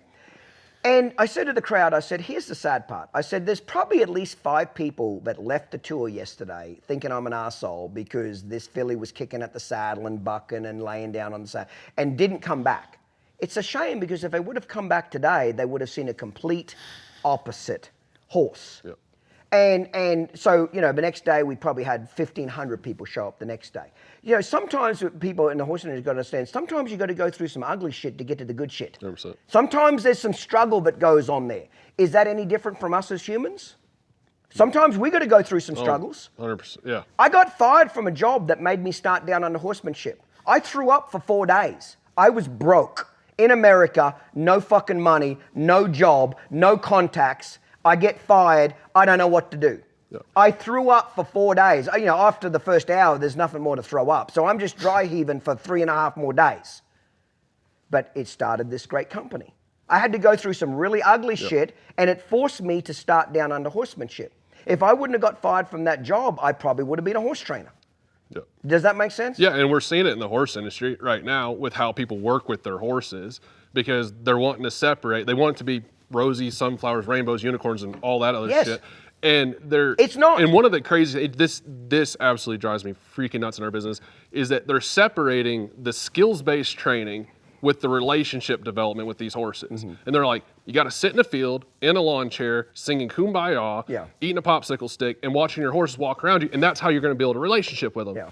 But then you got to go train them. And I'm like, if you look at a marriage, if you look at a friendship, it's like, it wasn't all good. No. Like good friendships, good marriages, like it's through the thick and the thin. There's going to be some ugly times. There's going to be. I always call them the purists. The people that act that way, I call them purists. They live in a purist world, okay, where they think everything is going to be equal.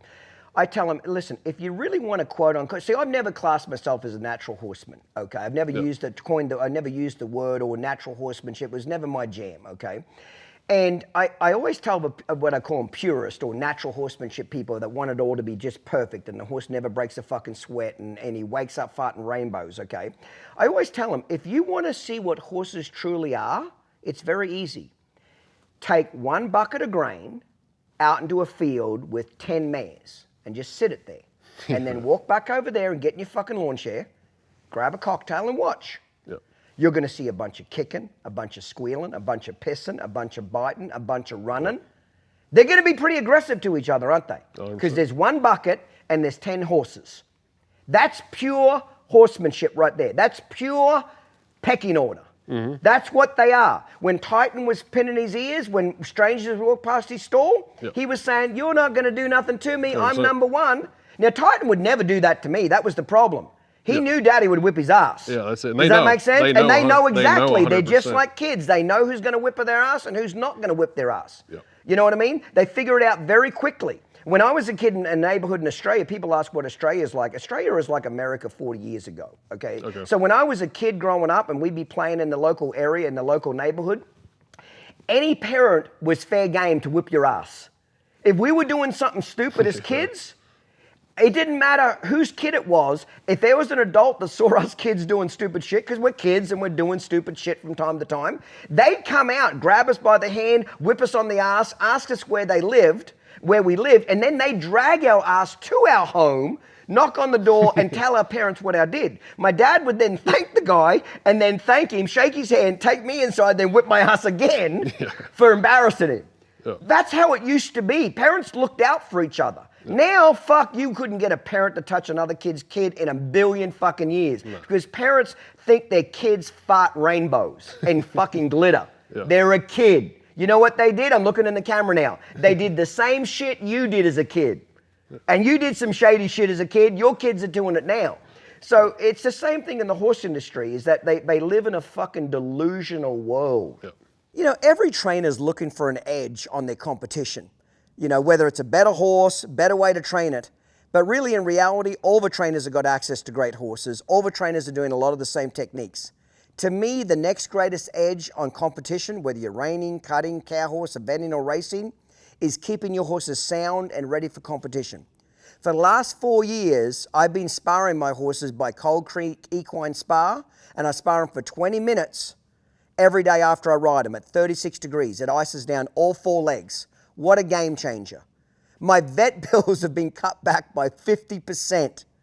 My horse's soundness has been gone through the roof, okay? People think that spas are expensive. It'll pay for itself just on saving on vet bills in the first 18 months. Spas have been around for a long time, but for years they've been junk. They are broken more than they actually work. You needed to be like a plumbing engineer to make the some bitches work. Cold Creek Equine are using the latest technology, industrial strength machines that are basically maintenance free. Anybody can operate this thing. Even me as a horse trainer, I can operate it. And more than anything, it stays working. Go to their website, check them out. It's a game changer. In the next 10 years, if you're a professional horse trainer, if you don't have a spa, you will be left behind on your equine soundness. So what else do you think needs to come to the surface of topics that people, or what are some topics that drive you insane or piss you off that you'd like to talk about? I mean, I think one of the biggest ones, like one of the things that I've been I threw this out there on social to see what people's feedback was, is like, I have a lot of respect for, I mean, I work for Dan. Yep. I've been around some of the Aussies that are really handy. Yeah. Right here, people in the States, like, even though I didn't grow up riding, like the lack of horsemanship on a general basis is overwhelming. It is. Which is great. If you're a professional, there's lots of room for us to help people and horses. Yes. Right? But then the question, I'd be curious to know what your thought on this is, like, where the hell does it start, right? Does it start with the owner taking some responsibility for themselves and for their horses and saying, listen, I've got to get fluffy in line and I've got to change what I'm doing because this ain't working? Or do the professionals need to lead from the front and say, hey, I've got these clients in my barn, and say it's a boarding barn and a lesson barn. Do they need to restructure their program to where you're starting to level up the amount of horsemanship that's required to be involved, right? Because you got all these young kids coming in that are just, the parents want them to go have fun. Okay. Right? You know, I might be the black sheep in this, and I probably will be, okay? To me, it starts with the professionals setting the example about this is how horses should be trained or can be trained. You got to remember, Colton, back when I got started basically in the end of 1997, 1998. That was when the baby boomer thing was really taking off. Baby boomers were retiring, they had a ton of money, their husbands were off golfing, women wanted to get a horse, they had a horse in their 20s, went 30 years without a horse. I mean, money was flowing hand over foot, and it was very dominated by women, the recreational part of the horse industry, okay? And there was basically, I'll just say the fucking truth. There was a competition amongst all the clinician. Who could be the most touchy-feely, most gentle, most tree-huggerish trainer that built on love and emotions and love, language, and leadership and anything they could to make these women's panties just get wet as fuck, okay? That's who made the most money. I never bought into that. I never liked it. I never bought into it. So one of the things, the smartest thing I ever did in my career, I think, is I was always me from day one. I always was me. Now, there was one time that I strayed from that, and it really bit me in the ass. I'll tell that story.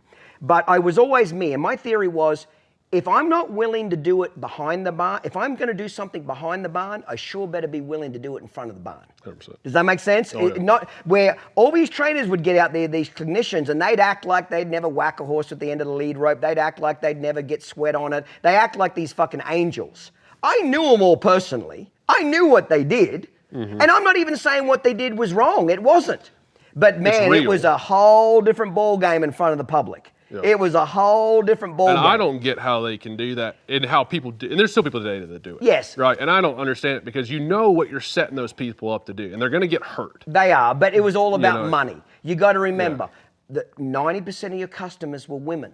Women play on emotions. 100%. So those guys could play on their emotions. I just said, I'm going to be me, and it's either going to work or it's not going to work. I'm going to, I always tell people this. Sometimes horses need some loving. They need patting, they need loving, they need security. And sometimes they need a little whacking. Sometimes you need to straighten them up, line them up, back them up, and get in their shit, just like kids. Yeah. Kids need loving, but they also need their ass kicked at certain times as well to straighten them up. And if you're good enough at educating people of what to do and when to do it and how to do it, and you'll have the balls to do it in front of the public, and you're good enough to explain it, they'll go for it, and they did. They did. And the other thing is, see, I've never been caught, Colton, in a scandal. Does that make sense? Where Clinton got caught behind the barn. Yeah. Fuck, the hate videos of me on the YouTube, they're videos that I released because I actually put the video out. Yeah. So you know, like nobody gets me in a gotcha moment. Because I was always very careful to make sure that what you think's a gotcha moment, I did it in front of the crowd. 100%. Does that make sense? I did it right there. So the one time that I changed my attitude on this and it bit me in the ass, I'll tell this story, I'm glad I did it because it really hurt, and I never wavered ever again. I did this fucking, so you got to remember, before RFD TV, the only way you could promote yourself as a clinician was through the expos, equine expos. You had Equitana and Equine Affair and Equifest and Western States Horse Expo, and there's still a few around. But back in the day, 50 to 100,000 people. Equifest, some fucking thing. It was in Kentucky and Louisville for years. Equitana. Equitana. It had 100,000 people go through there in 4 days. Yeah. So as a clinician, this was before RFD TV. That's where you went to get promoted. Yeah. Because especially me, when I'm poor, I don't have $7,500 for a Western Horseman magazine ad. So the only place you could advertise is Horse Illustrated, Horse and Rider, Western Horseman, and magazines, or the Equine Expos. Okay, so we went to the Equine Expos. Okay, so I do this expo in Kansas City. I think it was called Equifest, and nice guy that ran it, him and his wife. I think his name was John. Now I can't remember. I haven't done fucking expos in 12 years now, a long time. Anyway. I do this demonstration, and the demonstration is about training the yearling, doing groundwork on a yearling. What can you do with a yearling to keep him busy before you're riding, okay? So this is back in the days where I'm basically my only employee. I'm making all the calls, I'm talking to the people, I'm it, that's it. Yeah. So I get this lady lined up, but she's gonna bring me a yearling, almost 2-year-old, that I'm just gonna do groundwork. I'm gonna do a little lunging for respect and back him up and teach him how to flex and shit like that. So 10 minutes before the demonstration goes up, okay, I walk out the back of the arena to meet this woman with this horse, and this lady walks up to me, and she's got this fucking horse that looks like a weanling. I mean, it's little. And I said to the lady, I said, I thought you told me this horse was 20 months old. And she says he is. And I said, well, why does he look like a 6-month-old potty foal? Like he's got a big old pop belly on him. He's all ribby. He looks like shit. Hair on him this long. And she said, oh, he was an orphan foal and I had to bottle raise him. And I'm like, oh, fuck. Whenever you hear the word bottle raising, it's the devil. The devil was bottle raised, okay? And this fucking weanling, it's a yearling, but it looks like a weanling, is all over this bitch. I mean, it's chewing on her, running all over her. It thinks it's 17 hands high and 4,000 pounds. You're going to have to whack on it. Oh, yeah. So I'm looking at this thing, and it looks like a complete rescue basket case. If it farted, half a bucket of worms would come out of it. I mean, it looks like shit. And I'm thinking, oh, Clinton, you're fucked. Because you got to go out in front of a crowd of 2,500 ladies and try to train this piece of shit. And it's running all over her, biting her, running all over her. She can barely hang on to it. Well, I don't have time, Colton, to change horses. It's 10 minutes, and I got to be on stage. Does that make sense? 100%. And you got to remember, I'm back where I'm like 5th and 6th on the totem pole. You got John's big, Pirelli's big. You got all the guys there, but I'm way down the list, so I'm the little guy. So for me to get a slot of 2,500 people to watch me is a big deal for my career. Yep. So I said, okay, Clinton, I'm just going to suck it up. I'll make this work. I'll go out there. I'm just going to bullshit to the crowd, tell a few fucking stories, try to get this thing to walk around me or do some dumb shit. And I got an hour to kill, too, okay? So I'm just going to do my best, but I'm not going to do what needs to be fucking done with this thing. Because what needed to be done is it needed to be whacked with a fucking stick, moved its feet, and just backed off. You know, because as you know, bottle-raised foals are the worst. They've got no respect for humans at all. They've usually learnt to bite you, nip you, kick you. They are literally the devil with hair on it. So I grab this horse and I take it out in front of the crowd. And I'm thinking, okay, what I need to do is get the fuck away from this thing because it's all over me, okay? Trying to bite me, run over me. Of course, the crowd's there, so it's all wound up. It's running circles around me, etc. So I said, okay, what can I do where I don't have to whack the shit out of this thing and look like an arsehole? Because you got John out there on his knees fucking praying, rubbing the horse. You got John, Pirelli's out there, love language and leadership and crying. And, you know, so my competition is fucking massive tree hugger. And I don't want to look like the arsehole that's whipping the shit out of this weanling. Does that make sense? I don't want to be that guy. So I go out there and say, okay, here's what I'm going to do. I'm just going to get it to walk, and I'm going to get it to do the sending exercise where we bring it back and forth between us and the fence. You know, send it past me, bring it back. But I can just get it to do it at the walk where I don't have to whack it, because this thing's numb as fuck. I mean, it's got no feeling at all in its body. You could line a dynamite off under its ass and it wouldn't even blink. That's how numb this bitch had, this horse. So I start doing the sending exercise, and I say, you know, he's a yearling, but he's a little bit stunted, and he's not quite grown. And the whole crowd goes, oh my God, look at him, you know. The whole crowd's already crying because he looks like shit to begin with, okay?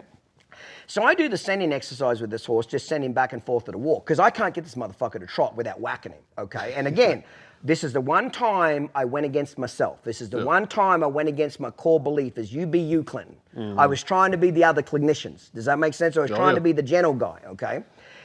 So I send this colt past me 4 or 5 times, and he's so lazy, I'm tapping him with the stick. I tap him, tap, tap, tap, and he takes a step and stops. Tap, tap, tap, another. Like, he doesn't even keep any momentum. So I'm basically nagging at this motherfucker. Like, normally I'd go whack, whack, whack. Yeah. Whack, whack. I'd go tap, tap, whack. tap, tap, whack until he'd actually respect me. Yep. So I start kind of nagging on him a little bit, basically because I'm really trying to avoid knocking him around and looking like the arsehole. Well, after I do this for about 4 or 5 minutes, this son of a bitch comes past me at a walk and he fucking cow kicks and kicks me in the nuts. And I mean fucking hard too. Kicks me fair in the nuts. And I go, oh, like that. And I bend over, oh, like that. And the fucking crowd goes, whoa, like this. The crowd goes like this.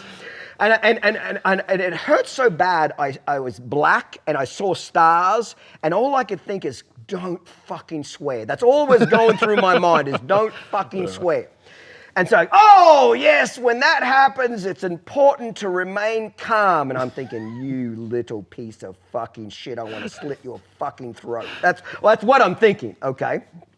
So I said, okay, what we're going to do now is get him moved out. And I just basically fudged my way through the next 45 minutes. Well, after 45 minutes, my nuts swell up. I'm sore as fuck. Like I'm dragging my leg around like Shrek around the arena because I can't fucking walk. I'm swelled up. I'm sore as shit. And I got myself through the hour demonstration. When I got outside, I said to myself, I will never, ever, ever pick what a crowd wants to see over my own safety ever again. 100%. And I never did it ever again. If my safety's on the line and it's my ass that could get hurt, I'm going to do what the horseman needs to do at that moment. And I never wavered from that ever again. I was really mad at myself that the one time I went against my core value is be me, it really bit me in the ass. And I never did it ever again, Colton. Well, Never and you look at today, right? There's some people that have been raised kind of in these other programs that are have this softer type approach to it. And that's what they know. That's kind of all they know.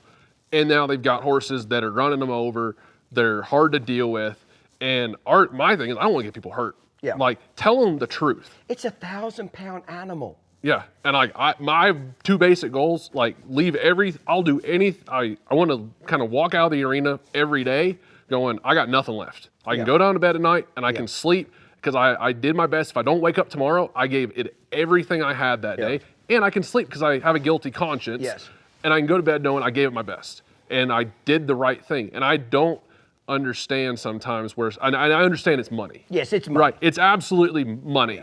But it's doing the right thing for these people, understanding that if you send them home with the wrong idea, and now we've spent the last 20 years with some of the industry being led in these softer ways, and these people have the wrong freaking idea. Very much so.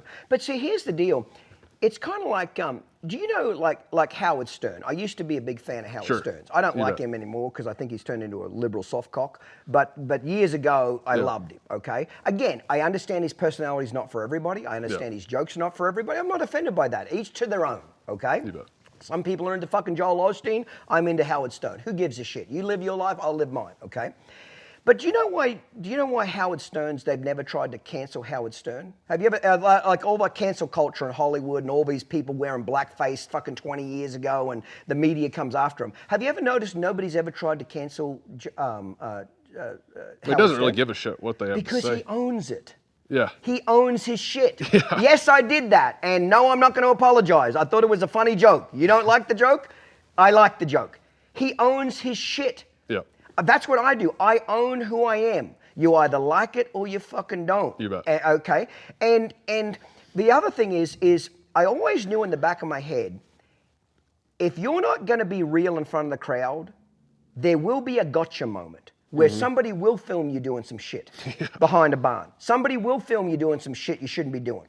Okay, it's kind of like you can't be the preacher and be preaching and then be caught fucking half the congregation behind the barn. You get what I'm saying? That don't go down real well. See, what people have got to understand is when we're clinicians and we've got really bad problem horses, we've got an hour and a half to fix it in front of 3,000 people. We don't have 8 years to fix it. It's an 8-year-old stud when it shows up. We don't have 8 years to fix it. We got an hour and a half now. And you've got to get it done enough that you don't unravel something and send it back home with that owner. And Very much so. Good luck. When I met you, there was 8,000 people at Road to the Horse. There is a tremendous, I've never had more pressure on me than doing that event. You're starting a cult in front of 8,000 people. Yeah. With photos, with cameras, with videos. 100%. Even when you start colts correctly, bad shit can happen. Bad shit will happen sometimes to you, to the colt, to both ears. Yep. Accidents will happen. You don't want it to happen, but it's extremely stressful. So I was always very careful that I find 99% of people, if you'll just be you in front of the barn and just say, this is what I do, they don't look for a gotcha moment. 100%. They're like even the people on YouTube that hate my guts and put out bad videos on me. I released all the videos. They just cut out 3 seconds of the horse doing something bad or something that's ugly. And then they say, this is Clinton Anderson's training method. Not at all. You just took 3 seconds or 4 seconds out of an hour video. I could take a photo of somebody sitting on a toilet first thing in the morning. It wouldn't be very flattering. But that's not a representative of who they are. They're on the restroom in the morning. Yep. You know what I mean? Context. That's not who they are. That's just that moment. Yeah. So I was always very conscious about being what you are behind the barn and in the front of the barn shouldn't be two different things. 100%. Does that make sense? I was always very conscious about that. Yeah, when I first got started, when I first went off on my own, my main interest was just getting up in the morning, going riding horses, finishing the day, going to Tractor Supply, going home. Yeah. Like that was it. I didn't want to go to the grocery. We were engaged. I was like, if you can do the grocery shopping, I'm just going to go train horses. I'll come home. And she's the one that kind of pushed the marketing side of things. And I told her the number one thing is that when people see the marketing front, whether it's Facebook posts or ads or the website, it needs to represent what happens here. I don't want somebody to go, this is the idea that I have of Colton from his YouTube videos or from the Facebook post, and then show up to a clinic and be like, who the fuck is this guy? Right? Yeah. And that was my number one rule. And a lot of the horse industry gets put off on marketing, right? It's what's kind of, I don't want to take anything away from other parts of your business, but it's what's gotten you to this point, right? And marketing, I think, is just messaging, right? But what message are you putting out there, right? If you're putting out the softy message, you're going to get, and you're whacking horses behind the barn, you're going to get caught. You know, I suppose somebody could make an argument about me is they'll say, well, I watched Clinton on RFD TV for 10 years and he never swore like he did now. No, I did. I just didn't do it on RFD TV. Do you know why? Because I didn't own RFD TV. Because Patrick Gauss wouldn't let any of that be on his show. Does that make sense? So I had to toe the line for him. Did I talk the way I talk now? How I talk with you is not an act. This is just how I talk. Every Australian listening to this podcast says, motherfuckers just like me. Swearing's part of our culture. Like my second wife, when I took her back to Australia one time, we're in this a hotel room and I'm brushing my teeth and she says, oh my God, like really loud. And I said, what?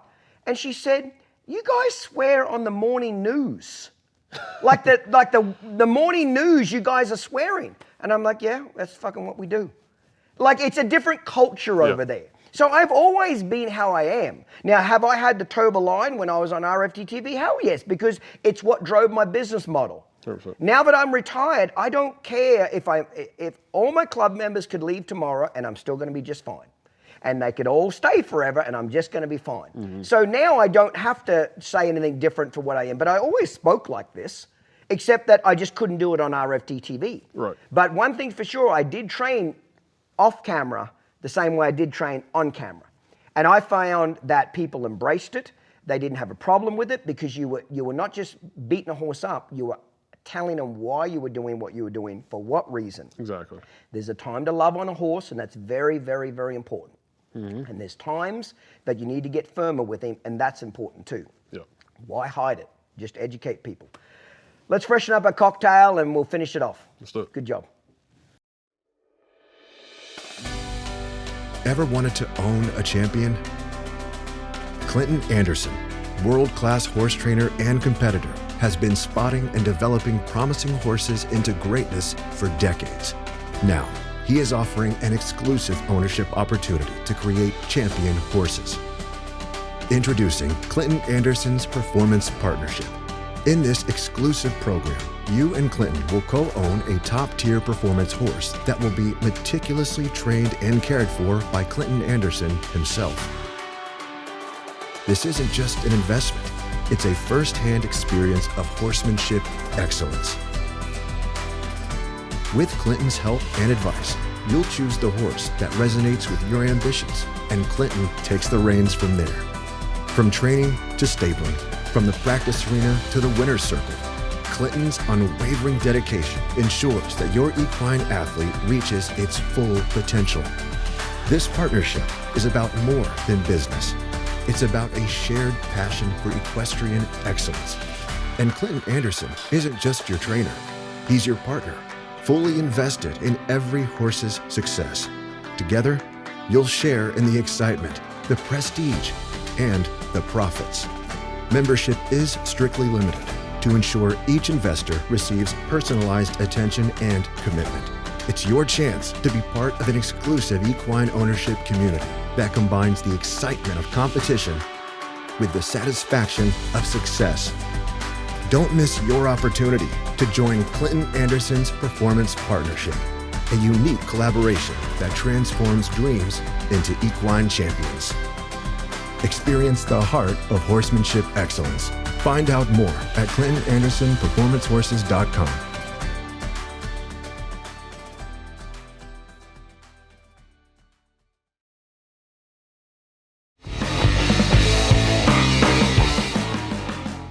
Colton, we're going to wrap up here pretty soon. What else do you want to chat about, mate? Anything else that you want to know from me, the industry, or you want to talk about something that's on your mind? Yeah, I'll throw this one your way real quick, which is, it's convoluted. Like, you look at horsemanship business, everyone's got such and such horsemanship business, right? And it's a bloodbath. It's that red ocean style deal. So kind of thinking, if you were getting started today, how would you go about doing it? What would be some of the key things, key moves that you might consider making? I will tell you this, I would not like to restart my career over again now, okay? Because it's extremely diluted now, okay? You got to remember, you know, Ian Francis describes luck as where hard work and opportunity meet each other. That's what luck's called. Hard work and opportunity meet each other. When I got started in 1998, the whole natural horsemanship, quote unquote, I'm going to put it in that genre, okay? Natural horsemanship genre, was new. And it was exciting. And the Horse Whisperer movie came out. And there was a whole tsunami of money and customers that were coming to the beach. And it was almost impossible not to make money, Colton. It really was. Money was flowing that much. Now, there's a quote-unquote clinician, natural horsemanship clinician trainer on every corner of every street, of every town, of every block. You get on YouTube, and it's just everywhere. Everywhere. So I would not like to be starting again now, because when I got started, there was a river of money, and it was flowing hard too. I was smart enough to jump in the river, but instead of just going, I paddled with it. I paddled like a son of a bitch as fast as I could where the water was going. There's still a river there now, Colton, but it's kind of stagnant. Does that make sense? There's no real current. It's a stagnant deal.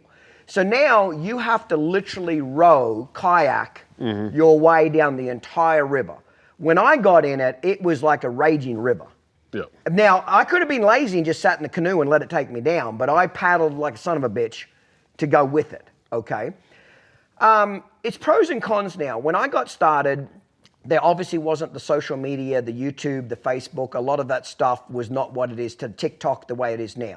So you really had to be boots on the ground. You had to go see people. You had to go do clinics. You had to go do expos.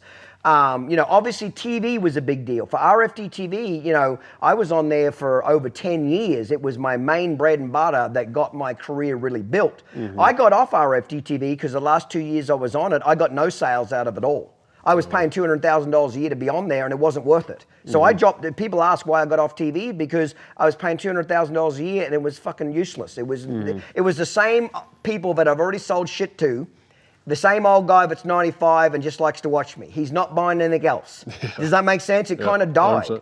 But so the advantage now, but the disadvantage is we didn't have social media. Now, social media, you can spread so quickly now. Okay, whether like a viral YouTube video or viral TikTok video or whatever. But here's what you've got to do now. You've got to try to somehow, you can get popular quick now through social media, but you've got to figure out a way to make money from that. You can be popular and still not make any money. You can be dead ass broke. Does that make sense? Oh, yeah. So now the trick is, even if you're popular, how do you actually monetize that? Yep. Do you sell horses? Do you do clinics? Do you have an academy like I've got and you've got something similar? You know what I mean? Yep. How do you monetize it now? Yep. So people think it's just about being famous. No, getting popular. You've got to monetize it. Mm-hmm. But I still don't think, Colton, that there's anything to take away from you've got to go do the work. 100%. You've got to go do the clinics. You've got to get in front of people's faces. Yep. You can't avoid that. You've got to go do it. You've got to go hit the trail. Yep. Does that make sense? Oh, yeah. So I don't think you can just get famous just off social media and that's the only part of it. I think that's one maybe cog in the wheel. Does that make one I spoke think in the people wheel? assume that it's gonna, and I think people underestimate you could have a smaller following and be way more profitable. Yes. Versus being viral, and because virality is not going to equal money. To be to be really great in this business now, you got to be 5 hats, and you got to better be all good at all 5. You better be an exceptional horse trainer. You better be an exceptional public speaker. You got to be able to entertain 3,000 people for 2 days. Tell some jokes, do some horse training, keep them funny, keep them laughing, keep them engaged. You got to be an exceptional businessman. You got to be an exceptional investor. You got to know where to invest your money. Yep. And you better be a great marketer. If you don't have all 5 of those caps, you're not going to make it. Yep. You got to be all 5 of them. You know, when I did all my own marketing for the first 10 years, and then I got to a point where I knew I couldn't grow with my marketing skill set. Does that make sense? Oh, yeah. So that's when I hired the marketing company I have now, and they've been with me 15 more years since. You know what I mean? Yep. But you know, Dan Stewart, he passed away last year. He always said this to me about marketing. People think marketing's the key. It's not. It's an important part, but it's not the key. Dan was a big mentor of mine, and he passed away. And he said this to me one of the first lessons he ever taught me about marketing. He said, Clinton, great marketing will only prolong the demise of a bad product. I'm going to say that one more time. Great marketing will only prolong the demise of a bad product. Without mentioning names, I could name you 15 horsemen today that are no longer doing this. 15 clinicians that were at one point one-hit wonders and got real popular, and now they're ghost. You don't ever hear of them. I can name 2 or 3 other guys that were popular for a long time, but are still not popular, but not popular now.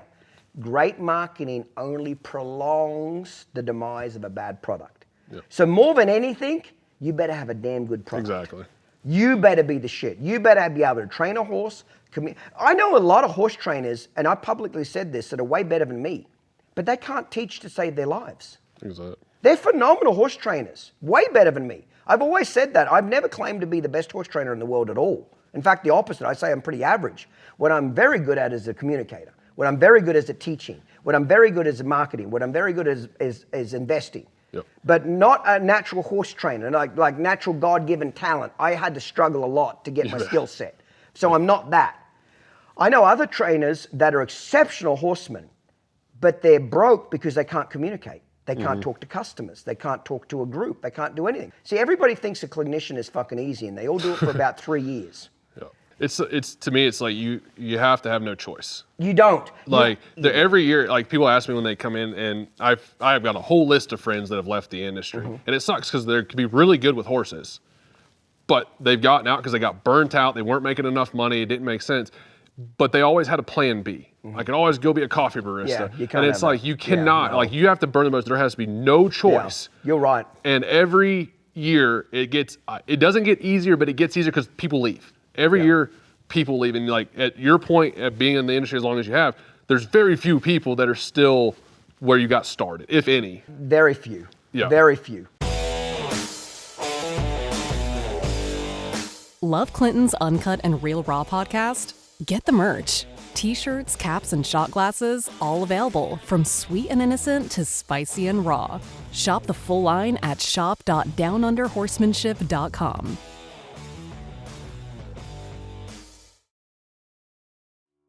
How do you know what it takes to become successful? Talk to someone who's done it. Clinton Anderson became a multi-millionaire by leveraging his passion for horse training into a global brand and media empire, starting with nothing but the change in his pocket and the will to succeed.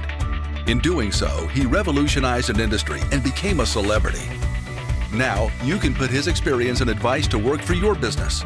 With Clinton Anderson's business consultancy, you can tap into Clinton's unique perspective, hear his straight talk, and get his no-nonsense advice.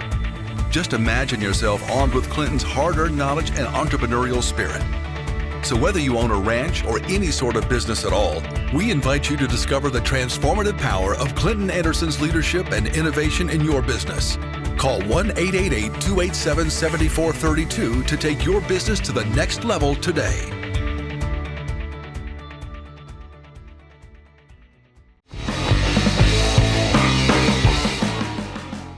I look at entrepreneurship, it's a total game, right? And I think as men, we can look at each other and go, I want to beat your ass in business, but I'm not trying to steal from your family. No. Like, I don't want to harm your business to the point, anything, but from a competition standpoint, I want to be number one. Yeah. I want to be the top of the game, and that's... I was a little different in that respect. I wouldn't do anything dirty, but I wanted to destroy you. I wanted to be number one. I had a hunger to be the best. 100%. Can you still make money in this business? Absolutely you can. But it's never going to get back to its glory days.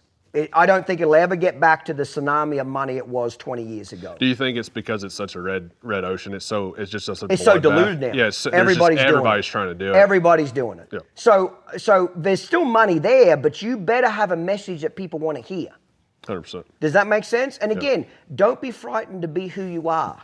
That's why you're on this podcast. Yeah. I hope you get a lot of business out of today's podcast. Yeah, I hope people look up your business and look up your school and get to know more about you. I love that. Yeah. You know what I mean? But I had you on here because you spoke your mind.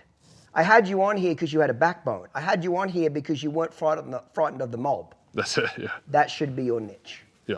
Well, you can't be. You're right. That should be you. If you're going to stand out from the crowd, because the rest of them are pussy whipped.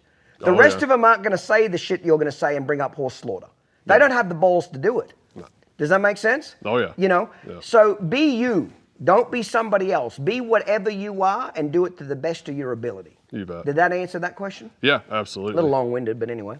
I don't want to discourage you at all. No. But I do want you to understand. Well, like a couple of years ago, I'd say a couple of years ago, it's probably been 6-7 years ago, we started down the whole video path, right? Mm-hmm. Doing the subscription model and that sort of thing. And quickly kind of started realizing as we were building out, I'm like, everyone's on our coattails. Like we were in front of the mob per se that was coming behind us, but they're so close. I'm like, I don't know that we're going to get that far ahead of them, right? And so we're still creating horsemanship content. We're doing it differently now. We're trying to find a different model to make it stand out above everybody else. But I don't like dealing with, my style is this style. Like, let's get to the root of it, right? That's why I like working with professionals or people that want to be professionals. Why I developed school. But then you look at just being smart in business, right? My wife, I always say, she's the brains and the beauty behind everything we do. I get to sit here and talk to you, but it's like, we're not sitting here if she's not doing what she's doing. Right. Yeah. Right. And very much so. You need a team of people around you. 100%. I want to make sure I very much come across and say this. I'm only successful because of the team I had around me. That was probably my biggest frustration as being a business owner. I expected my employees to work like I did, and it was just impossible. I expected them to die like I did. Does that make sense? Oh, yeah. I remember one time I had a manager and I had a management meeting. So when I had my biggest, I had like 7 managers and then they all had a team of people below them, okay? So we'd have a management meeting every week. And I said to one of these managers, I said, we have to come in this weekend and do this. We've got to get ready for this tour, And this is back in the days where I'm taking 4 semis to a tour. 40 people are coming in. It's a big operation, And he was bitching and moaning about having to come in on the weekend and do it. And I said, well, we don't have a choice. We're late. We have to get it done. And he looked at me and he said, let me see if I get this straight. He looked at me and he said, some people don't live to work, they work to live. So some people don't live to work, they work to live, which was basically his way of saying, I don't want to work all the time. I just want to do my 9 to 5. I want to do 9 to 5, Monday through Friday. Okay? That guy's also still working, and he'll have to work till he's 65. That's it. I retired at 43. So pick your fucking poison. Yep. I didn't like working that much either, but I knew if I was gonna, I had a goal to be retired by 40. I missed it by 3 years. A couple of divorces fucked a man up, okay? But I had a goal to be retired by 40. That was always I'm not ashamed to say that. See, in the clinician world, there's always this game where I'm doing it for the horse. Like this will piss a few Ray Hunt people up. Like the whole Ray Hunt bullshit of, Ray Hunt's famous saying was, I'm here for the horse. I'm not here for you. I'm here for the horse. Jerk me the fuck off. That's all bullshit. You were there for the money. And there's nothing wrong with that. Sure. If you can make money and help people at the same time, why is that a sin? If you're really here for the horse, do the clinic for free. Because if it's free, everybody will show up. Oh, a lot different then, wasn't it? It's a lot. lot. So a lot of the natural horsemanship clinicians are counterfeit motherfuckers. They talk out of both sides of their mouth. They act like they're there for the horse, but oh shit, there better be dollars that match up to that. Yeah. If you stand there for 10 minutes and you haven't paid a ticket to sit on the fence, oh, where's your fence sitter money? You know what I mean? There's a ton of stories I can tell you about that shit. That's for but it's all about. So just say this is what most people, 90% of people that have a job, Colton, they do it for money, correct? That's Absolutely. how they feed their family. Yep. If you said to most people, if you're not going to get paid next week, would you still show up to your job? What do you think the answer would be? Hell no. No. Yep. So why can't we just be honest? This is what we do for a living. We get paid for it. If I'm not going to get paid, I'm not going to do it. Yeah. You know, so I was the first guy that said, why in the Western industry we have to be ashamed of money? Why do we have to act like this is just it's just an exchange of value, right? It's just everyone gets all funny that it's like if you do it for the money, money's just the byproduct, right? Like you're training horses full time because you want to train horses. I'm sure that financially it still works out. I train right now. I train performance horses. There's no money there. I lose money every year doing what I do. Sure. But clinician, no. I could say the opposite. I did it for the money. Yeah. I was good at it. I knew I was good at it. There's nothing wrong with that. There is nothing wrong with it. But I didn't get out there. But most clinicians feel the way I do. I know them all personally. Yeah. I spoke to them all behind the barn. I know how they talk. Yep. Why can't you just say, hey, yeah, this is what I do for a living? You know, I didn't hate being a clinician for many years. Probably 15 years, I didn't hate it. I didn't love it either. It was just a job. Yep. Does that make sense? I was good at it. I made money doing it. And I was passionate about making money. That's probably what I was passionate about. I loved making money. I loved growing. I loved getting bigger. I loved investing money. I loved saving money. I loved a lot of, but I didn't love the actual trade of it. Does that make sense? Probably I got burnt out the last 10 years of doing it. Does that make sense? The last 10 years, it was very much a big grind. And it wasn't, and I anticipate the last 10 years was a lot of the same. It was the same exact shit over and over and over again. And it's like, because you got the model figured out. It's like, now we just got to keep going. I don't have to do it now on tour, but the last 5 years of touring before I retired, it'll sound stupid, but I'll admit it in camera. Before I walked out in front of a crowd, I got in front of the bathroom mirror in the men's bathroom, and I'd lock the door, and I'd make myself say in front of the mirror, if this is the last day you're going to do a public event, if this is the last day you're going to be alive, and this is the last thing people are going to remember you for, do you want to be the best version of Clinton Anderson or the grumpy, tired, shitty version of Clinton Anderson? Yep. And I made myself say, if I'm going to go out today, I'm going to go out at the star. Because to those 2,500 people, it seemed like new shit. To me, it was the same shit. See, I've often wondered, like you always see those country music, well, mainly country music artists that were A-listers at one point, okay? And now you drive past the casino in Oklahoma and they're playing at the casino. And these motherfuckers were popular 25, maybe 30 years ago. I've often wondered, do they still perform the same hit song for the 50 old ladies that have got wet panties for them because they're broke and they need the money? Do they do it because they just enjoy the music still? Why do they do it? Like, I couldn't imagine singing the exact same fucking song for 30 years and having the same enthusiasm for it. Why do you think they do it? It's got to be money. It's got to be a job. It's got to be a job. Yeah. Why would you do it? But maybe some of them just like the music. That's it. It's hard for me to comprehend that. Does that make sense? But I had to psych myself into it. If today was the last public event I ever did, I got to go out with a bang. Even though I've said the joke 15,000 times, to this lady, it's a new joke. So say it with the same enthusiasm. You got to find a way to be engaging. Yes. Right, with that. And it's like, I've been at events or done videos, and it's like, this could help somebody change their life. This could keep somebody from killing themselves. It's like, whatever it takes to tell yourself, smile into the freaking camera and do it. Like, it's not because you're always like thrilled. It's just doing what you have to do because you got to do it. So I knew at 40 I was done, but I couldn't turn Titanic around quick enough. Like, when you've got a big enough ship, you just can't shut it down. I had a lot of shit to sell, a lot of shit to change. It's not like when you're a small, young business, you're like a speedboat. You can change directions quickly. But when you get big, you get like Titanic, where you can still turn, but it's really slow. Yeah. So it was kind of a 3-year process for me to theoretically get retired. You know, there was a lot of shit that I had to sell the ranch in Texas and horses and just a ton of stuff that had to happen. Like, I'm down to 8 employees now from 40. Does that make sense? And there's a lot of things that had to change in that to get to that point. The last year I did clinics on the road, I knew I was fucked because I'm drinking at lunchtime. Like, I had to go back at lunchtime and I start drinking alcohol at lunch just to get me through the rest of the day after lunch. Like, I knew it was time for me to stop. Like, people said, well, Clinton, why don't you keep touring now? You could make way more money if you went back on the road and did 10 or 15 tours a year. Yeah, I would, but I'd blow my brains out. I'd be an alcoholic. Money's not worth it. Money's not worth it. At that point, it's not. No. I had figured out I had enough to do what I wanted to do in life, okay? And I was content with that. So I figured out what my budget is. I figured out how much I needed per year to live off forever. And if Down Under disappeared, that's great. So now, Down Under Horsemanship for me is fun now because I do it because I want to. I'm here having a conversation with you and enjoying it and having fun with you, and I hope I help you in some ways and help the viewers because I want to be here. So now I can do the rest of my career, but I've kept it to 3 tours. That's it. I don't do 4. I don't do 5. I keep my limit. I stay in my lane. I don't teach any of the academy students that come to my ranch. I don't even let them train horses around me. I am in my own tunnel in that arena because that's where I love, that's my piece, is me and the horse just being together. That's what I love to do, is just train. That's what I always love to do, is train horses. I train people, Colton, because I was good at it.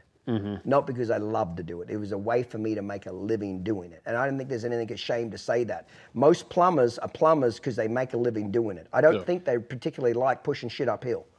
But they're good plumbers, so they make money being plumbers. So there's still money there, Colton, but it's not going to flow the way it did when I got started. So you could say, yeah, Clinton, you're fucking lucky.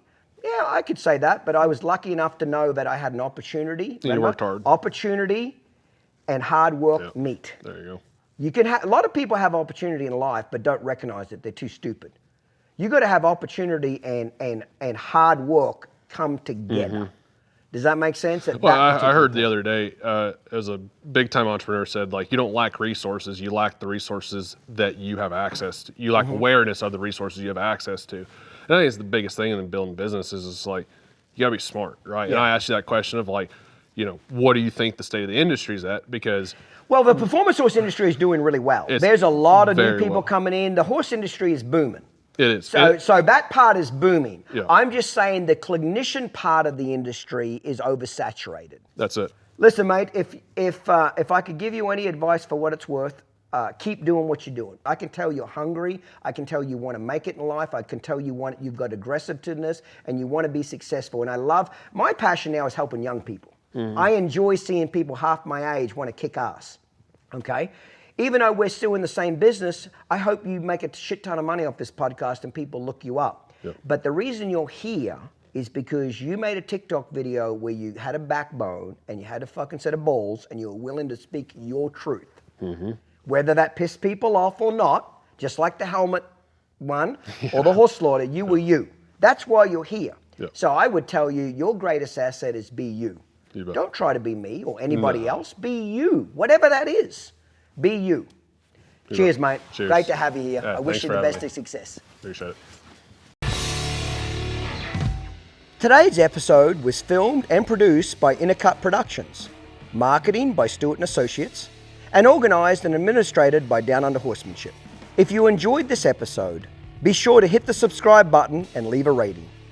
Follow us and stay up to date on social media, including Facebook, Instagram, TikTok, and YouTube. See you next time, mate. Cheers.